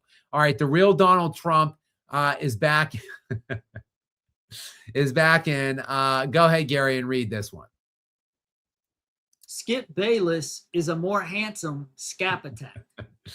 Now I know you're trolling real Donald Trump because I'm way better looking than Skip Bayless. But I appreciate you coming in from Canada, of course, Mr. President.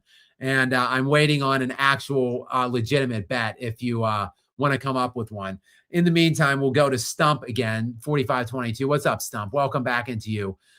Go ahead, Gary, with this one. Last one, Scott. Who do you start, cut, bench between Chris Paul, Derrick Rose, and Russell Westbrook? Oh boy. I'm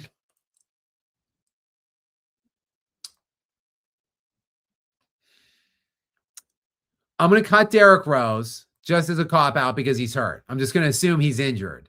So I'm going to cut him. And then I'm a Russell guy through and through. So you know I'm starting Russ. You just know it.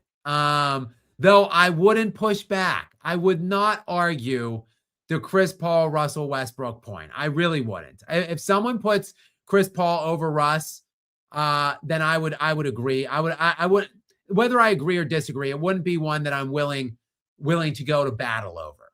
Let me just say that. I think neither of them have won championships, as we've talked about in the past. I think there's reasons for why neither of them have won championships. And probably Russ has been more of a saboteur in his championship quests than Chris Paul has. And Chris Paul in general is more of a floor riser than Russell Westbrook.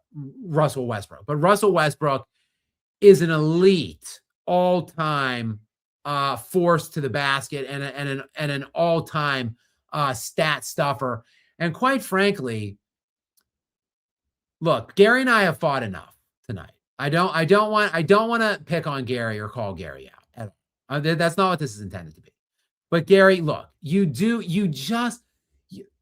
just some inaccuracies. Like you chastised me about being a stat chaser and only about metrics and stats, and how you love heart and intangibles and guys that leave it all on the court. That's Russell Westbrook. But you also, though, hate Russell Westbrook and always fight with me about him.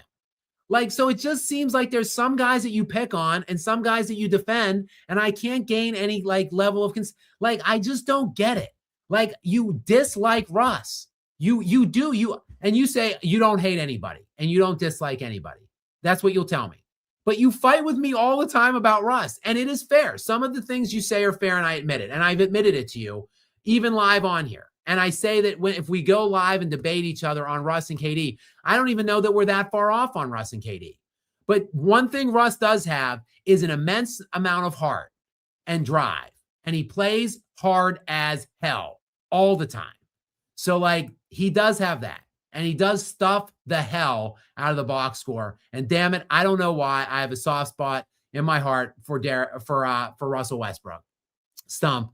And thank you for that question, because I'm being facetious and thanking you for that question, because it always just gets me in trouble with Gary when Russell Westbrook is brought up. I'll take this one because it's quick. Do you think that anyone will be better than MJ? No, it's almost going to be impossible for anyone to have a better resume than Michael Jordan. And look, Michael Jordan passes the eye test. Anybody that watched him live during his peak, know that he's likely the greatest singular basketball force that has ever existed. He was so utterly dominant. So dominant on both ends of the floor. He led the league in steals 3 times, scoring 10 times. First team All-NBA defense 9 times, defensive player of the year, and he's the all-time leading scorer in NBA history in points per game in the regular season and postseason. He just absolutely positively passes the eye test. He was an elite winner, elite. In a span of 8 years of his peak, when he started a full NBA season, he won the championship every single year, and he played elite competition. Like 73% of his opponents were 50-plus win teams or better. And the guy just won every time, basically. He was 6-0 in the finals, six finals MVPs, 5 regular season MVPs. There's just no way someone can come around that is going to duplicate that. Victor Wembanyama, assuming health, assuming that he is 100% healthy for like the next 10 to 12 years, which is a big assumption, I think, because we've seen he's had some injury issues. But let's assume it nonetheless. He's probably going to win like 4 or 5 defensive player of the years and maybe 3 or 4 league MVPs. But he still has to win 6 NBA championships and win all 6 of the ones that he goes to, basically. And all 6 finals MVPs. Like, it's almost impossible to envision that happening. Like, as great as the ceiling looks for Vic and as crazy as it seems like the outlook might be for him, I think the ceiling for him would be 2 or 3. Like, I just don't see anyone getting the combination of team success and peak dominance that Michael Jordan exhibited. It's almost impossible to envision it. And he was the guy taking all the shots, making all the big plays. Like, maybe Vic does win a lot, but like, I could see times where like maybe it's Stephon Castle that's doing it. Like, Vic is leading the defense, of course, and anchoring that, but maybe Stephon Castle is the guy that's stirring the drink offensively and making the big shots. Like, Castle's the one that disheartened and crushed the Timberwolves tonight on the offense with his offensive onslaught in the first quarter. So like, Michael Jordan just did it all, and he just checked every single box. I say it time and time again, he's the only player ever with a perfect resume, a flawless resume. I just don't see anybody getting to that level and doing it for the sustained level that Michael Jordan did it. The great Bib Bob is in next. What's up, great Bib Bob? Welcome into you, Gary. Go ahead and read this one from him. Put Karl Malone in LeBum's career path. How many rings is he getting in these conditions? Same teammates, same rivals as LeBron's. Yeah, see, and this is my point. Like, to me, Karl Malone would have won multiple rings if he took the same tactics that LeBron James took. That's why LeBron is almost out of my top 10, because he never did really prove he could win. He's got the 4 rings, and Karl Malone has none. But like, if Karl Malone did the things LeBron James did, Karl Malone would probably have a few rings. And if LeBron James did what Karl Malone did, which was just stay put and not ring chase and stat pad, or team stack, I should say, then he might have none. So that's why, like, it's hard for me to just remove the rings from LeBron. But that's why those 4 rings don't mean very much to me. And that's like, yes, a four-time league champion that's got 4 league MVPs and is the all-time leading scorer probably should be top 2 resume on anybody's list. But the reason he's like 10th or 11th on my all-time list is because those rings don't mean much to me, because he didn't really earn a single difficult ring. All right, I'll read this one from Hillsborough 738. Did you hear what Miles Turner said about Doc Rivers? Actually, I didn't. Hillsborough 738. I wish you would have included what was said, because no, I didn't. Hey, Hillsborough, go ahead and put in the chat. We're going to go to the next super chat, and then we will revisit this one. How about that? So let me know in the regular chat, not super chat, Hillsborough. Keep an eye, Gary, on Hillsborough, and I'll read this one from Spartan 4196 while you keep an eye on Hillsborough. Say what you will about the Spurs, but they are built through the draft, not bought in free agency, and I respect that 100%. I respect the hell out of the Spurs.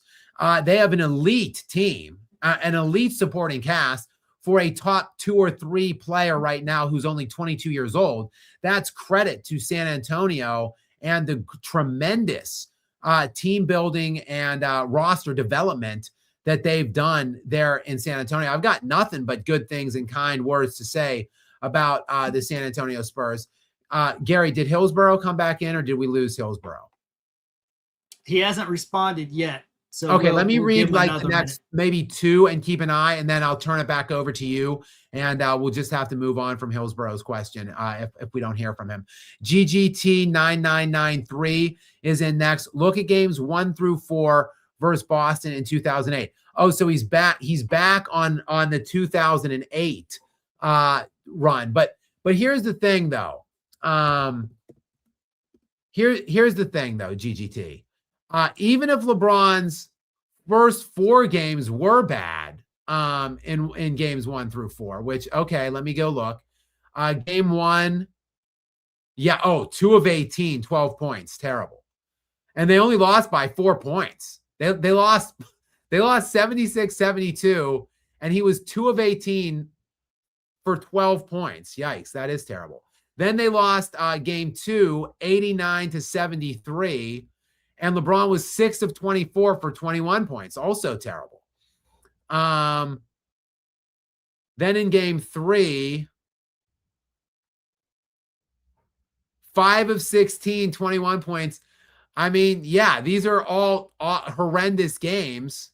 And then in game 4, 7 of 20 for 21 points. All right, I get your point here, GGT. I'll give it to you. Games 1 through 4 in 2008, LeBron was terrible. But that series was 2-2 nonetheless. And LeBron was great in games 5, 6, and 7. So if I'm going to sit here and be critical of LeBron for a lifetime of playoff failures, where he's been very great in series 1 through 3 and then chokes in series 4, or where he's been very great in quarters 1 through 3 and chokes in quarter 4, or he's been very great in games 1, 2, 3, 4, and then chokes in 5, 6, and 7. Well, I'm going to have to keep that same energy when he's terrible in games 1, 2, 3, and 4, but he's great in 5, 6, and 7. LeBron was excellent in games 5, 6, and 7 in 2008 in a 2-2 series against a juggernaut Boston team that ran the Lakers in the finals. So I got to give it to LeBron for actually being good in the second half of a series, for a very, very big change of what he does in most series and most playoff performances throughout his NBA career. But I will also concede to you, those are all-time stinkers. Some of those shooting performances were, I think you said he shot 25%, and I think probably you're right. Looking at those, he was at like 25%. All right, Gary, I'm going to read this last one. Have you heard from Hillsborough? Okay. Yeah, I heard. He said, and I'll go ahead. Yeah, Miles Turner said Doc Rivers had no control over his team. People were constantly late to meetings and team fights. And I Googled it also. Miles Turner revealed on the Game Recognized Game podcast that there was a complete lack of discipline under Coach Doc Rivers, stating Rivers didn't find anybody. Turner detailed that players constantly arrived late to team activities, missed meetings, and showed up to film sessions whenever pleased. When Brianna Stewart asked who was the biggest offender, he said Giannis would show up whenever he wants. Wow. Yeah, there's a lot of bad things there for sure. A lot of bad things about Miles Turner, or a lot of bad things about Doc Rivers from Miles Turner, and not great things about Giannis Antetokounmpo either, who I am a big fan and a big supporter of Giannis Antetokounmpo. But that's not good. Those are not good comments about Doc either. Doc, of course, said before he resigned or whatever that he told his players, I guess maybe Miles Turner was the source on this quote too, that he told the players to Google me because he's a great coach. And he basically blamed the players and said that it wasn't his fault that they were so terrible. Doc Rivers is lousy. He's a joke coach. He's one of the worst coaches in NBA history. He has a myriad of unimpressive NBA records to his name. So, yeah, I hate the fact that he got his one and only championship was at Kobe's expense in 2008. I hate that. That team was so big, too big to fail, that he got his ring and Kobe was at the other end of it. I hate it because Doc is a clown and he's had a clown career, and he's probably going to go spend some time with his grandkids now because that's what he said before he resigned, that he wants to go spend some time with his grandkids, I guess. So that's what he's going to be doing moving forward, I guess. All right, we've got J-Mos is back in. Go ahead, Gary, and read this latest one from him. Ever think you'll expand your content beyond sports? You've mentioned being a big movie guy, so it made me curious to know. I would like to start another channel. I don't know what that channel would be. I have multiple different plans that I would love to do a second or maybe even a third channel on. So yes, hopefully, I will be getting to a point sometime soon. I think I'm working towards that direction where I will get some more help on this channel. Hopefully, I've basically been a one-man show on this channel for 3 years. And I just can't operate this channel and start multiple others. But if I get some help moving forward more consistently on this channel, then yes, there are several other different kind of channels and ideas that I would have to move in a different direction. One of which includes, yes, a movie channel, because I do absolutely love movies, maybe even more than sports, quite frankly. So that is definitely something that a direction that I will be moving in, hopefully sometime soon. And thanks for the question, J-Mos. I appreciate it. All right, the real Donald Trump is back and again wants to reaffirm his previous stance for Gary. Gary, this is for you. Skip Bayless is a more handsome Skap attack. Guys, look, I urge you, not now while we're on the show, but as soon as the show ends, if you don't know who Skip Bayless is, I want you to go and check out, Google Skip Bayless, and then come back and check out a couple videos of mine. The real Donald Trump is probably looking at those pictures with Braille if he thinks that Skip Bayless is more handsome than Skap Attack. That is the wackest, weakest take I've seen on my platform yet. Even people that say Kobe's not top 50 and LeBron's the GOAT, Skip Bayless more handsome than Skap Attack? Child, please. That's the word. That is the worst take I've seen yet. All right, J-Mos is back in, also showing Gary some love and respect. Gary, we love you and respect your takes too. Gary, don't get bogged down by the haters and the trolls in the chat, nor by me, because I am very contentious at 3 a.m. or even for that matter at 1 a.m. Remember, Gary, I get up at like 7 o'clock in the morning every day, no matter what. So by midnight, 1, 2, 3, I am very cantankerous and prone to getting irritable because, damn it, I just want to go to bed. Ultimately, and here we are 3 hours again in, but we just can't get out. There's too many good comments, too much support from you guys. Still 450 people in here. I think we had 650 at one point, been over 500 much of the way, still 450 now, 3 hours in at 3:30 in the morning where I'm from, and Gary's coming from as well. So it is just another long night, and I'll be up in about 4.5, 5 hours from now. We've got Isaac LYK back in. Go ahead, Gary, and read this one. Are you a fan of Bron's chase down block 2016? Great play. One of the more overrated plays in NBA history. People make it seem the way that play is presented is that the Cavaliers were up by 1 point with like 10 seconds left in the game, and LeBron chased down and blocked that shot at the buzzer to preserve the Cavs' 1 point win. That's the way that play is depicted and spoken about. In reality, that block came with like 90 seconds left in a tie game, maybe even more. There might have been 2 or 3 minutes left still in that game when that nobody scored from the 4-minute mark on to the end of the game. Nobody scored a point until there was like a minute left and Kyrie hit that three. The great Steph Curry, unanimous league MVP, couldn't hit shit. The GOAT, LeBron James, couldn't hit shit. And then with like 2 minutes left, I think, or a minute and a half or minute 40, that chase down block happened. And then with like a minute left, Kyrie isolated Curry, sized him up, took and hit the game-winning, series-clinching shot and hit that three. So that three is the shot we should be talking about, the moment we should be talking about in that game. And for whatever reason, it's LeBron's chase down block like a minute earlier in a tie game. So great play, one of the most overrated plays in NBA history, in my estimation. Noble Demon Tim is in. All right, Noble Demon. What's up, Tim? Welcome into you. Go ahead, Gary. From Tim, I'm interested in this. A new handle in the sponsor area. Thank you, Tim. Gary, what does Tim have for us? Skap, Tim here. The 2020s Dodgers are going to have a dynasty at the expense of the AL East. And yes, I did pick OKC versus San Antonio for the 2026 Western Conference Finals. Well, Tim, I agree with you. The Dodgers are going to have a dynasty here. And it's, I mean, but look, color me unimpressed because there is no salary cap in baseball. So yes, look, some teams have 300, 280, $300 million pay caps and fail. There are some out there that do it.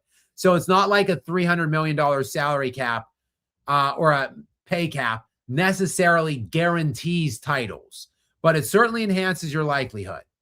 And the Dodgers have more money than anybody, and they have bought all the best players that you can buy. And color me unimpressed with the fact that $300 million and the best roster that money can buy in baseball is going to win you multiple championships. It should. It should be Yankees-Dodgers in the World Series every single year. And once the Yankees get that ace from Pittsburgh, my poor Pirates lose the best pitcher in baseball in Paul Skins. Once he inevitably goes to New York, it probably will be Yankees and Dodgers every year in the World Cup or in the World Series final.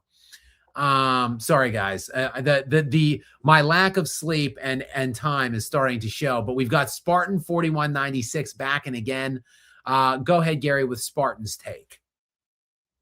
Curry greater than Bron. He fundamentally changed the game with the three-point revolution, has a better finals record, and was loyal to his team for his entire career. You make stellar points, and he beat LeBron 3 times in the finals as well. So and he played LeBron 4, so he's 3-1 against LeBron in the NBA Finals. So that's a big feather in the cap of Steph Curry as well. But primarily his biggest case, in my estimation, is that he stayed in one team. The thing that weakens his case, I hate it. And who knows, he might not have won as many then if he didn't help recruit Kevin Durant. But like the simple matter of the fact is, Kevin Durant gets crushed for going to Golden State. Crushed for the weakest move in NBA history. Kevin Durant doesn't even consider going to Golden State if Steph Curry isn't recruiting Kevin Durant to go there. Steph Curry was the unanimous league MVP, and they flew. Kevin Durant went to the Hamptons for his summer free agent courtship in July and rented an office building and had meetings with various teams and players and GMs that he was considering signing with. And Steph Curry and the Hampton Five, that's what they call themselves, Curry, Green, Klay Thompson, Andre Iguodala,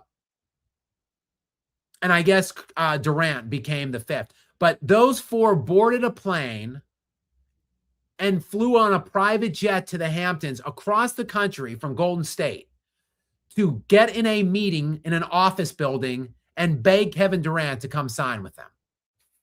After they won 73 games and choked their asses off in the finals and blew a 3-1 lead to LeBron James and the Cavaliers.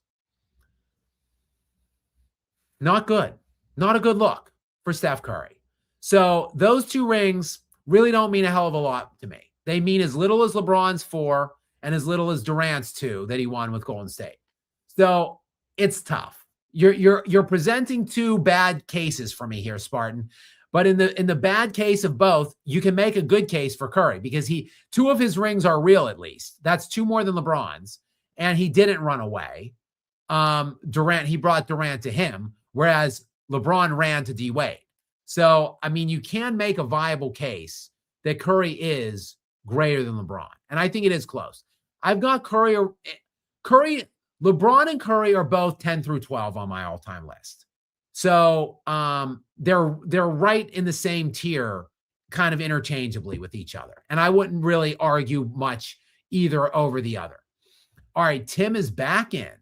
Go ahead, Tim, or go ahead, Gary, with Tim's next one. Skap, please kindly help me complete a stat pattern starting 5, let alone full roster of 15 players of Hassan Whiteside, center, Russell Westbrook, guard. Was Hassan Whiteside a stat patter? I wouldn't put Hassan Whiteside in my stat padding top 5. He's a career 12-point per game scorer in 10 years. Oh my goodness. This is a weird. He played in Sacramento in 2010 and 11 and 2011, 12. Then he played in a different league for 2 years. Then he came back and he played for like 8 years after that. His best year in the NBA, I would say, was 2016, 2017 with the Miami Heat. Played 77 games, averaged 17 points per game, was Defensive Player of the Year 5, and he led the NBA in rebounds. So 17 and 14. But still, I wouldn't necessarily think of Hassan Whiteside as a stat patter. I can't do a whole 15. I can't. But in terms of stat padding top, or like a starting 5, I mean, as much as I love Russ, we can probably include him in the stat patter one. And he could be the one on the all stat pad team. LeBron for sure is in the stat pad starting 5. I would maybe put DeMarcus Cousins in my stat padding top 5 as well. His numbers were ludicrous in his peak. Ludicrous. Okay, so I need a shooting guard stat patter. And like a power forward stat patter.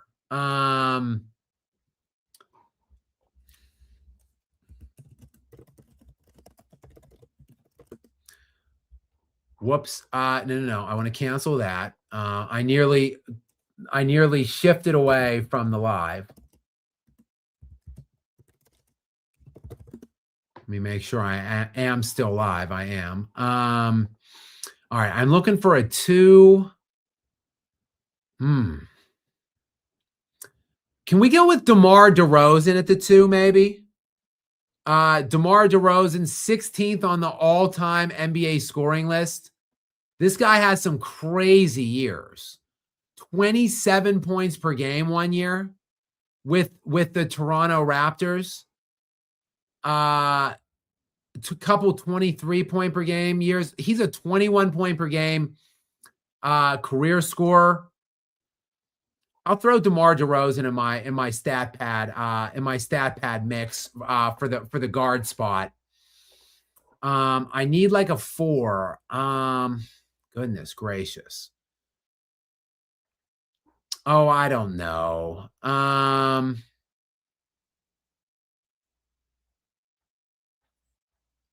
So many guys I respect that I'm looking at on these lists. I don't know. Maybe can I just start a small backcourt or like a small front court and have Paul George in my tier of stat patters? Because I don't know how this guy's made as much money as he has throughout his career, quite frankly. He has made like $500 million. He is a minuscule playoff performer by and large. He's had some elite years as well. Multiple 23, 24 point, a 28 point per game year. That crazy year in Oklahoma City where he was MVP 3, DPOY 3, all NBA 1, all defense 1, 28 points per game, 8 rebounds and 4 assists. A crazy elite year, only to force his way out, demand a trade that summer to go join with Kawhi Leonard and then win like 2 playoff series in his entire tenure there. So I think I would probably do something along those lines for my stat pad 5.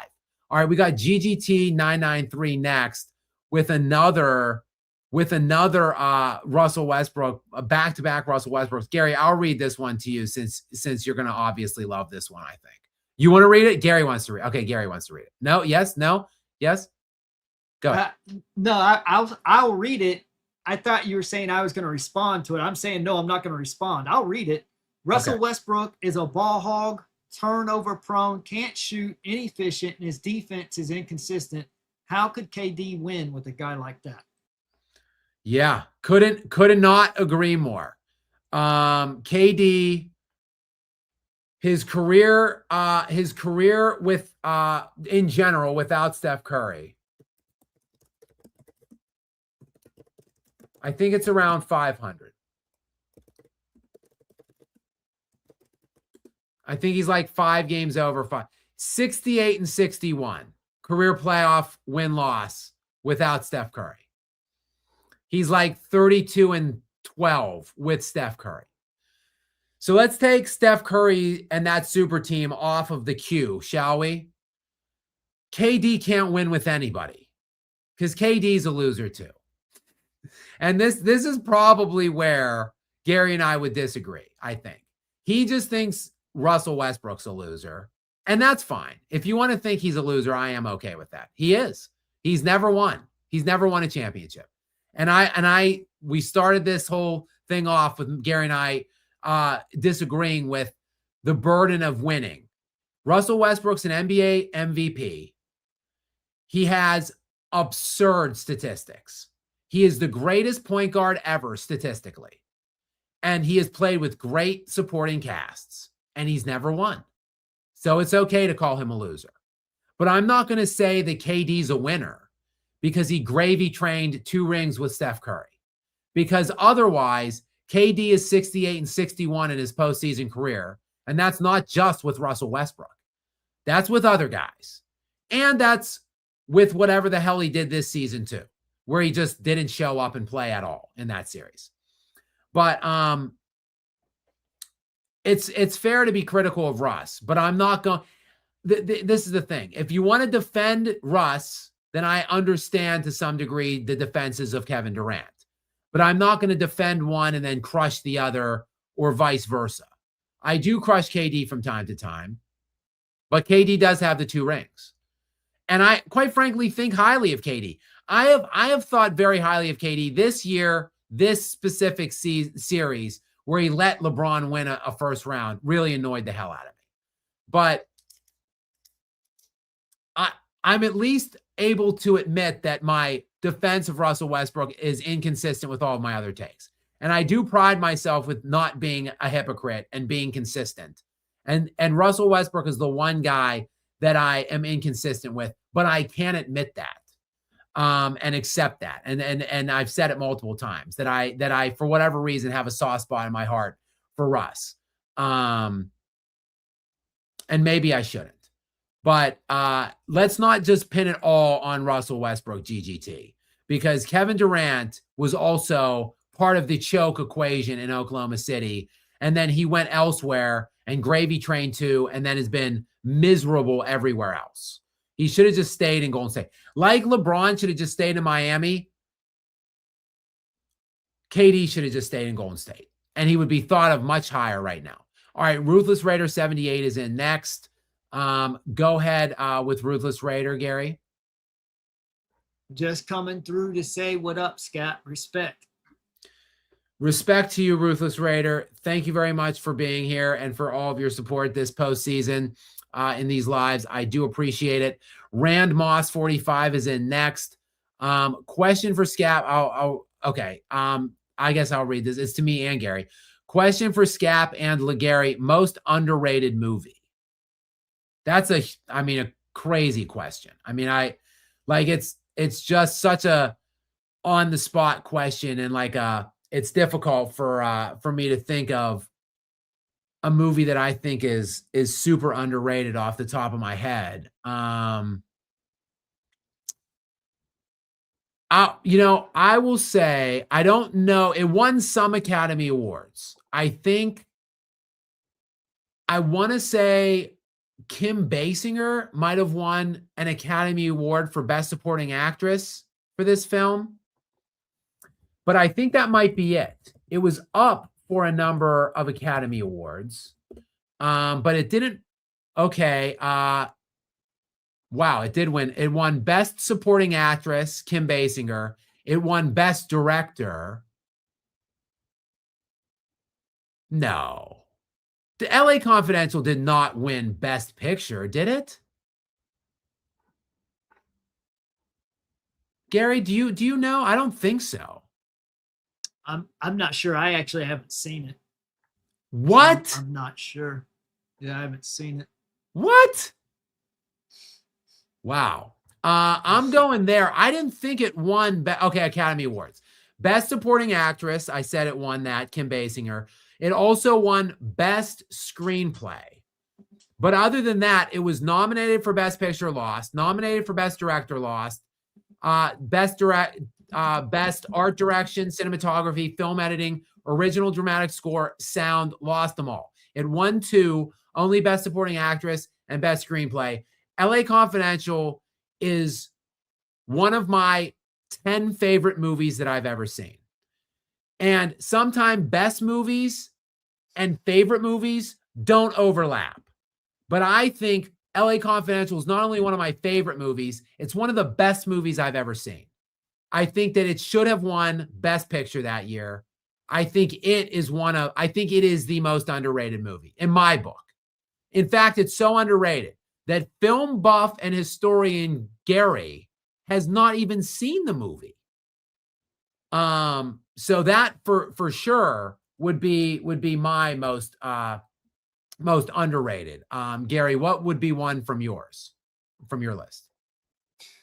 I'd probably say The Invisible Guest, which is a Spanish thriller that has one of the best twist endings I've ever seen. I have not seen that one, but that is more of an obscure film. LA Confidential was a highly decorated, not 9-time Academy nominated film. LA Confidential, by the way, on the Rotten Tomato filmography, has 165 professional critical reviews issued to it.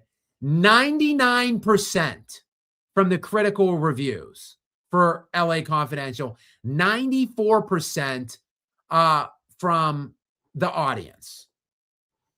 An excellent film.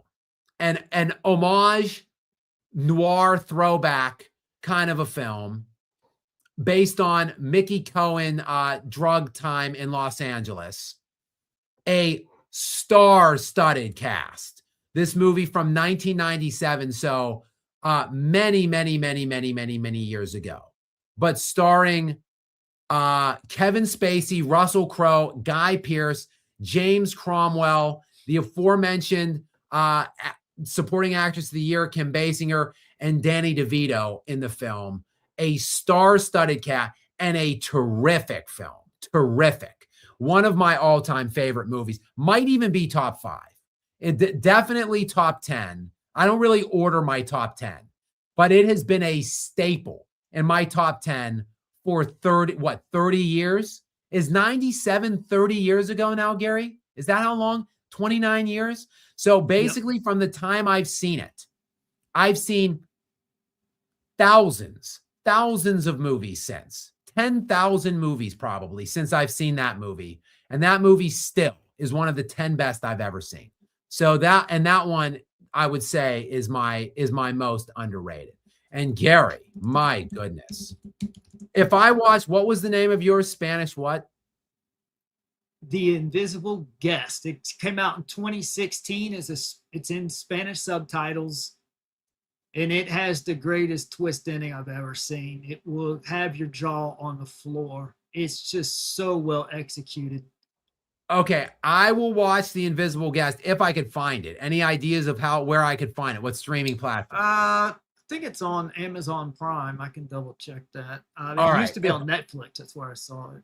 If I watch The Invisible Guest, will you watch LA Confidential? Yeah, if I get time. Okay. Yeah. All right. Next in, we've got D Jiang. What's up, D Jiang? Welcome into you again. Go ahead and read this one from D Jiang. Wanted to pop in real quickly. Aside from Bam's 83, what were two other lowlights of the season that really made you shake your head?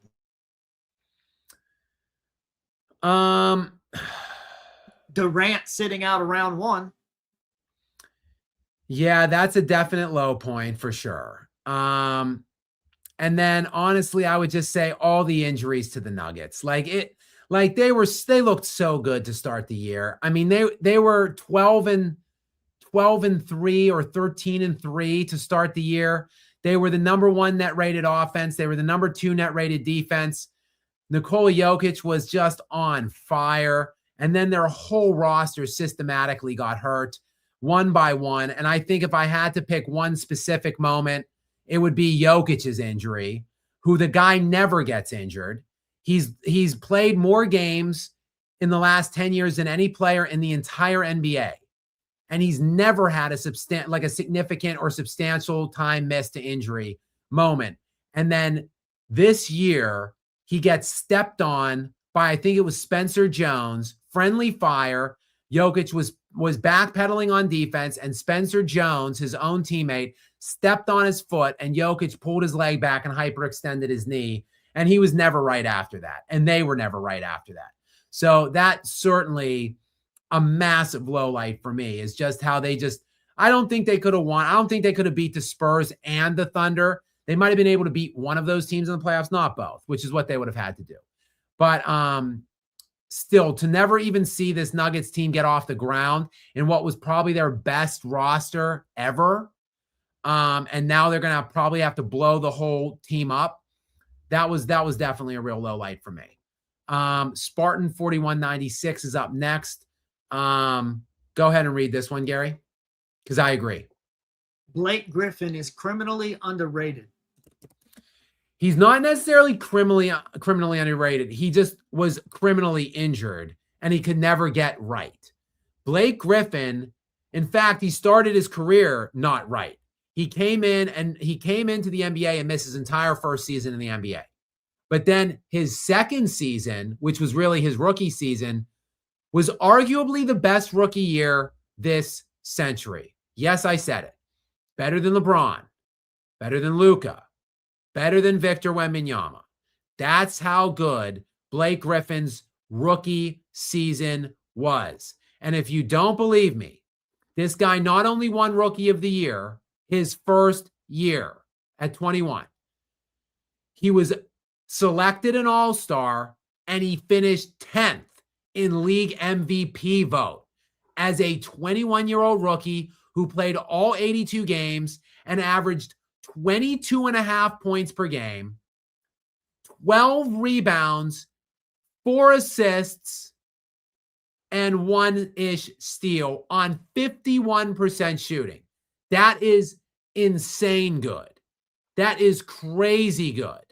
It's better than Victor Wembanyama, Luka Doncic, and LeBron James. Go check that. Go check the numbers. And the dude played in all 82, which is so utterly ironic because he just never could stay healthy. His first 4 years, he was healthy. 82, 66, 80, and 80. And the 2011, 12, 66 was a shortened year. So he missed 4 4 games total in his first 4 seasons.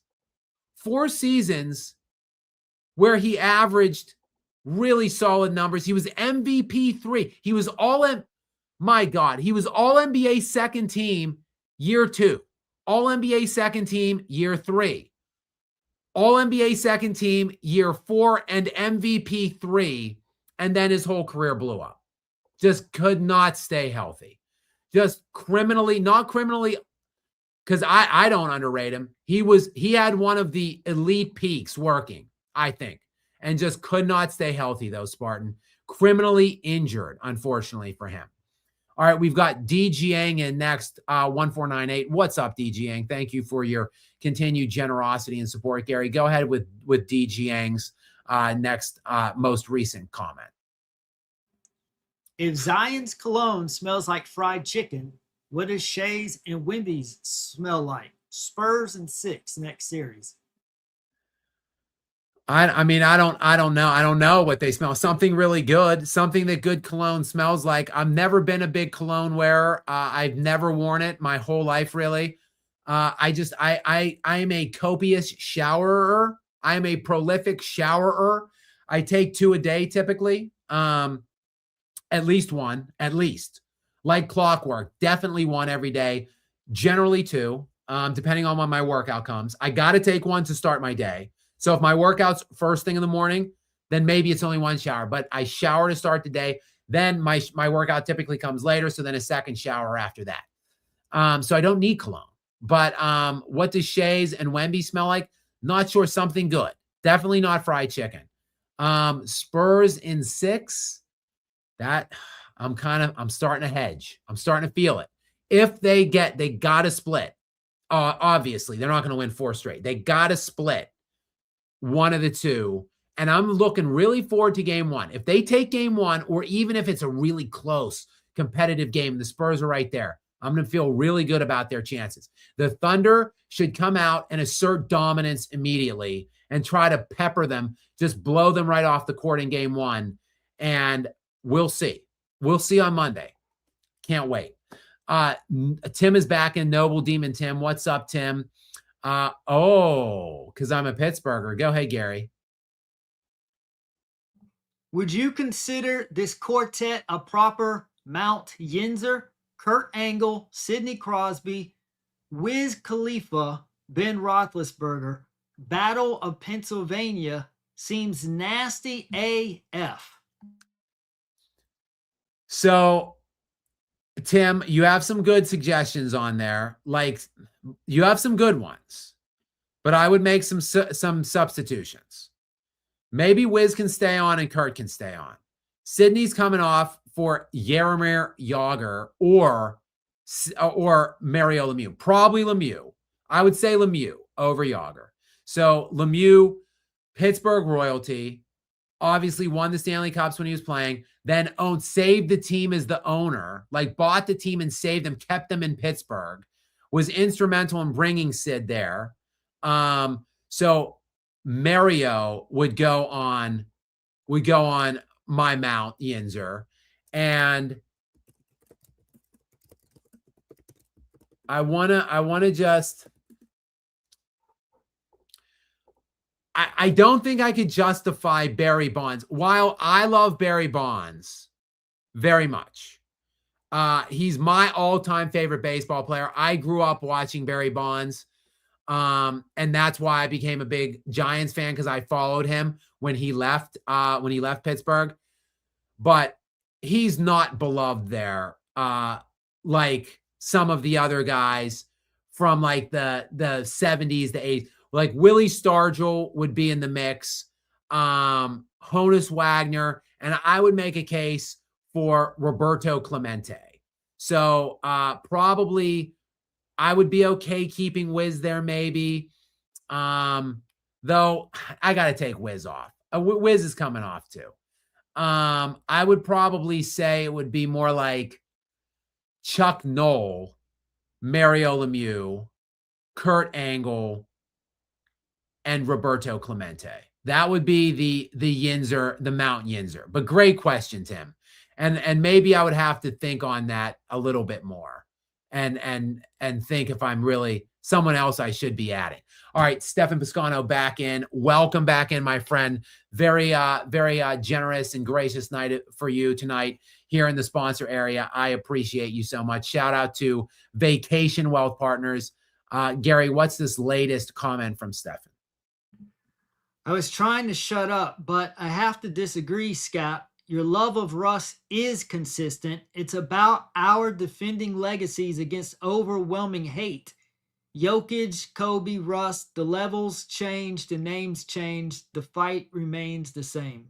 That's a great point, Stefan. That's actually a great point. It's because the energy isn't the same for Russ, I think. That's why. I think KD gets to be top what? People were talking KD top 10. Like KD's a consensus top 15 player, and Russell Westbrook's like 50th. Like I see Russ like 45, 47, 50. Like, that's a great point. Like, KD and Russ should be a hell of a lot closer on the all-time standings list, if you ask me. So yeah, I actually do like this point by Stefan. And even same with like James Harden. Like, I think Russ is like a good 20 notches below James Harden on most people's lists. And I feel like Russ should be right there with James Harden too, because realistically, none of them have any championships. I mean, okay, KD got those two. Congratulations, KD. They're like LeBron's 4. Like really big, noble championship wins. And it's so utterly funny and ironic that they came against LeBron. Like LeBron with his crap super team plays KD with his crap super team. What a shitty time in NBA history. Like the Golden State Warriors and the Cleveland Cavaliers playing like 3 or 4 championships in a row. What a shit time. Like 2 unbeatable super teams trouncing everybody through the playoffs. I think the one year the Cavs, I think they were 12-0 in their conference, and the Warriors were 12-0 in their conference. Like, just complete evisceration of the entire conferences for both of those teams. Unbeatable until they played each other. Just garbagey super team era, like a crappy era.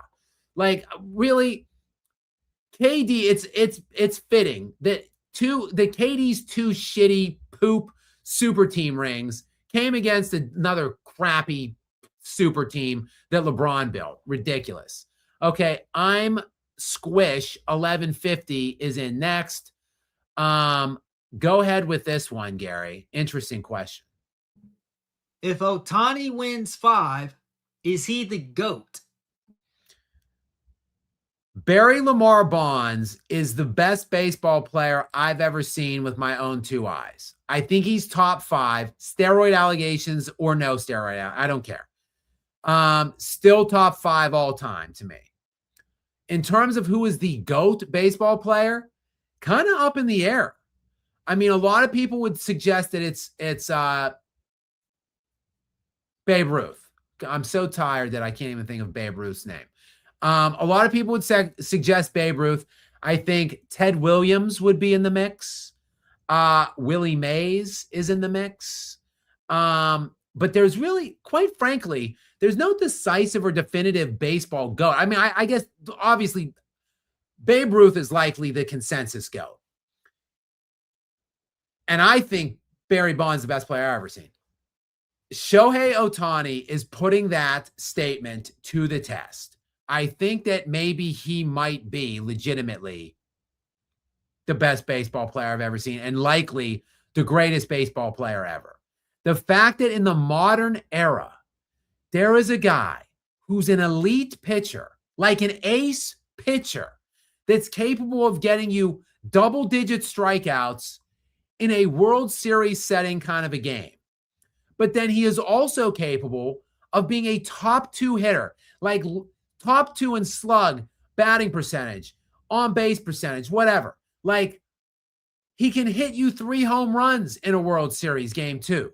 Like the fact that there is one guy that possesses all of those capabilities in the modern era of specialization, where pitchers don't even work on hitting anymore, by and large. It is truly mind-boggling what that guy is capable of and what he is delivering from a career perspective at this point. He very well might be the GOAT baseball player, which is wild to say, but true. Crazy to believe, hard to believe, but true. That's how good this guy is. A sport which has run for like 150 years now, and where the consensus GOAT was playing in black and white, and there's not even really great footage available of him. And he was hitting more home runs than franchises. The fact that we've reached a point in time where there might be something better than that is breathtaking, honestly. Okay, guys, it's been a crazy night, obviously, a long night. We had 2 game 7s. 1 game 7 ends, or I'm sorry, 2 game 6s. We had 2 game 6s. Trying to force 2 game 7s. No such luck for the Minnesota Timberwolves, of course. The San Antonio Spurs, congratulations to them. They advance and give us the series we've all been dying to see. Oklahoma, San Antonio, that starts on Monday. And then, of course, the Cleveland Cavaliers choke away their closeout opportunity at home in Cleveland. There will be a game 7 coming in Detroit on Sunday at 8 o'clock. I believe it's on Prime. Nothing tomorrow night, which means mercifully another night off for me and Gary, and I will be hopefully getting some sleep because I got to be up in like 4 hours from now-ish. So, it's been another great night with you guys. It's fun night. Still 350 people on here, despite the fact we've been on for 3 hours and 4 minutes. It's 4 a.m. right now, where Gary and I are coming from. 60 super chats from you guys tonight. Thank you very much for your continued generosity and kindness and support of us here. I really do appreciate it.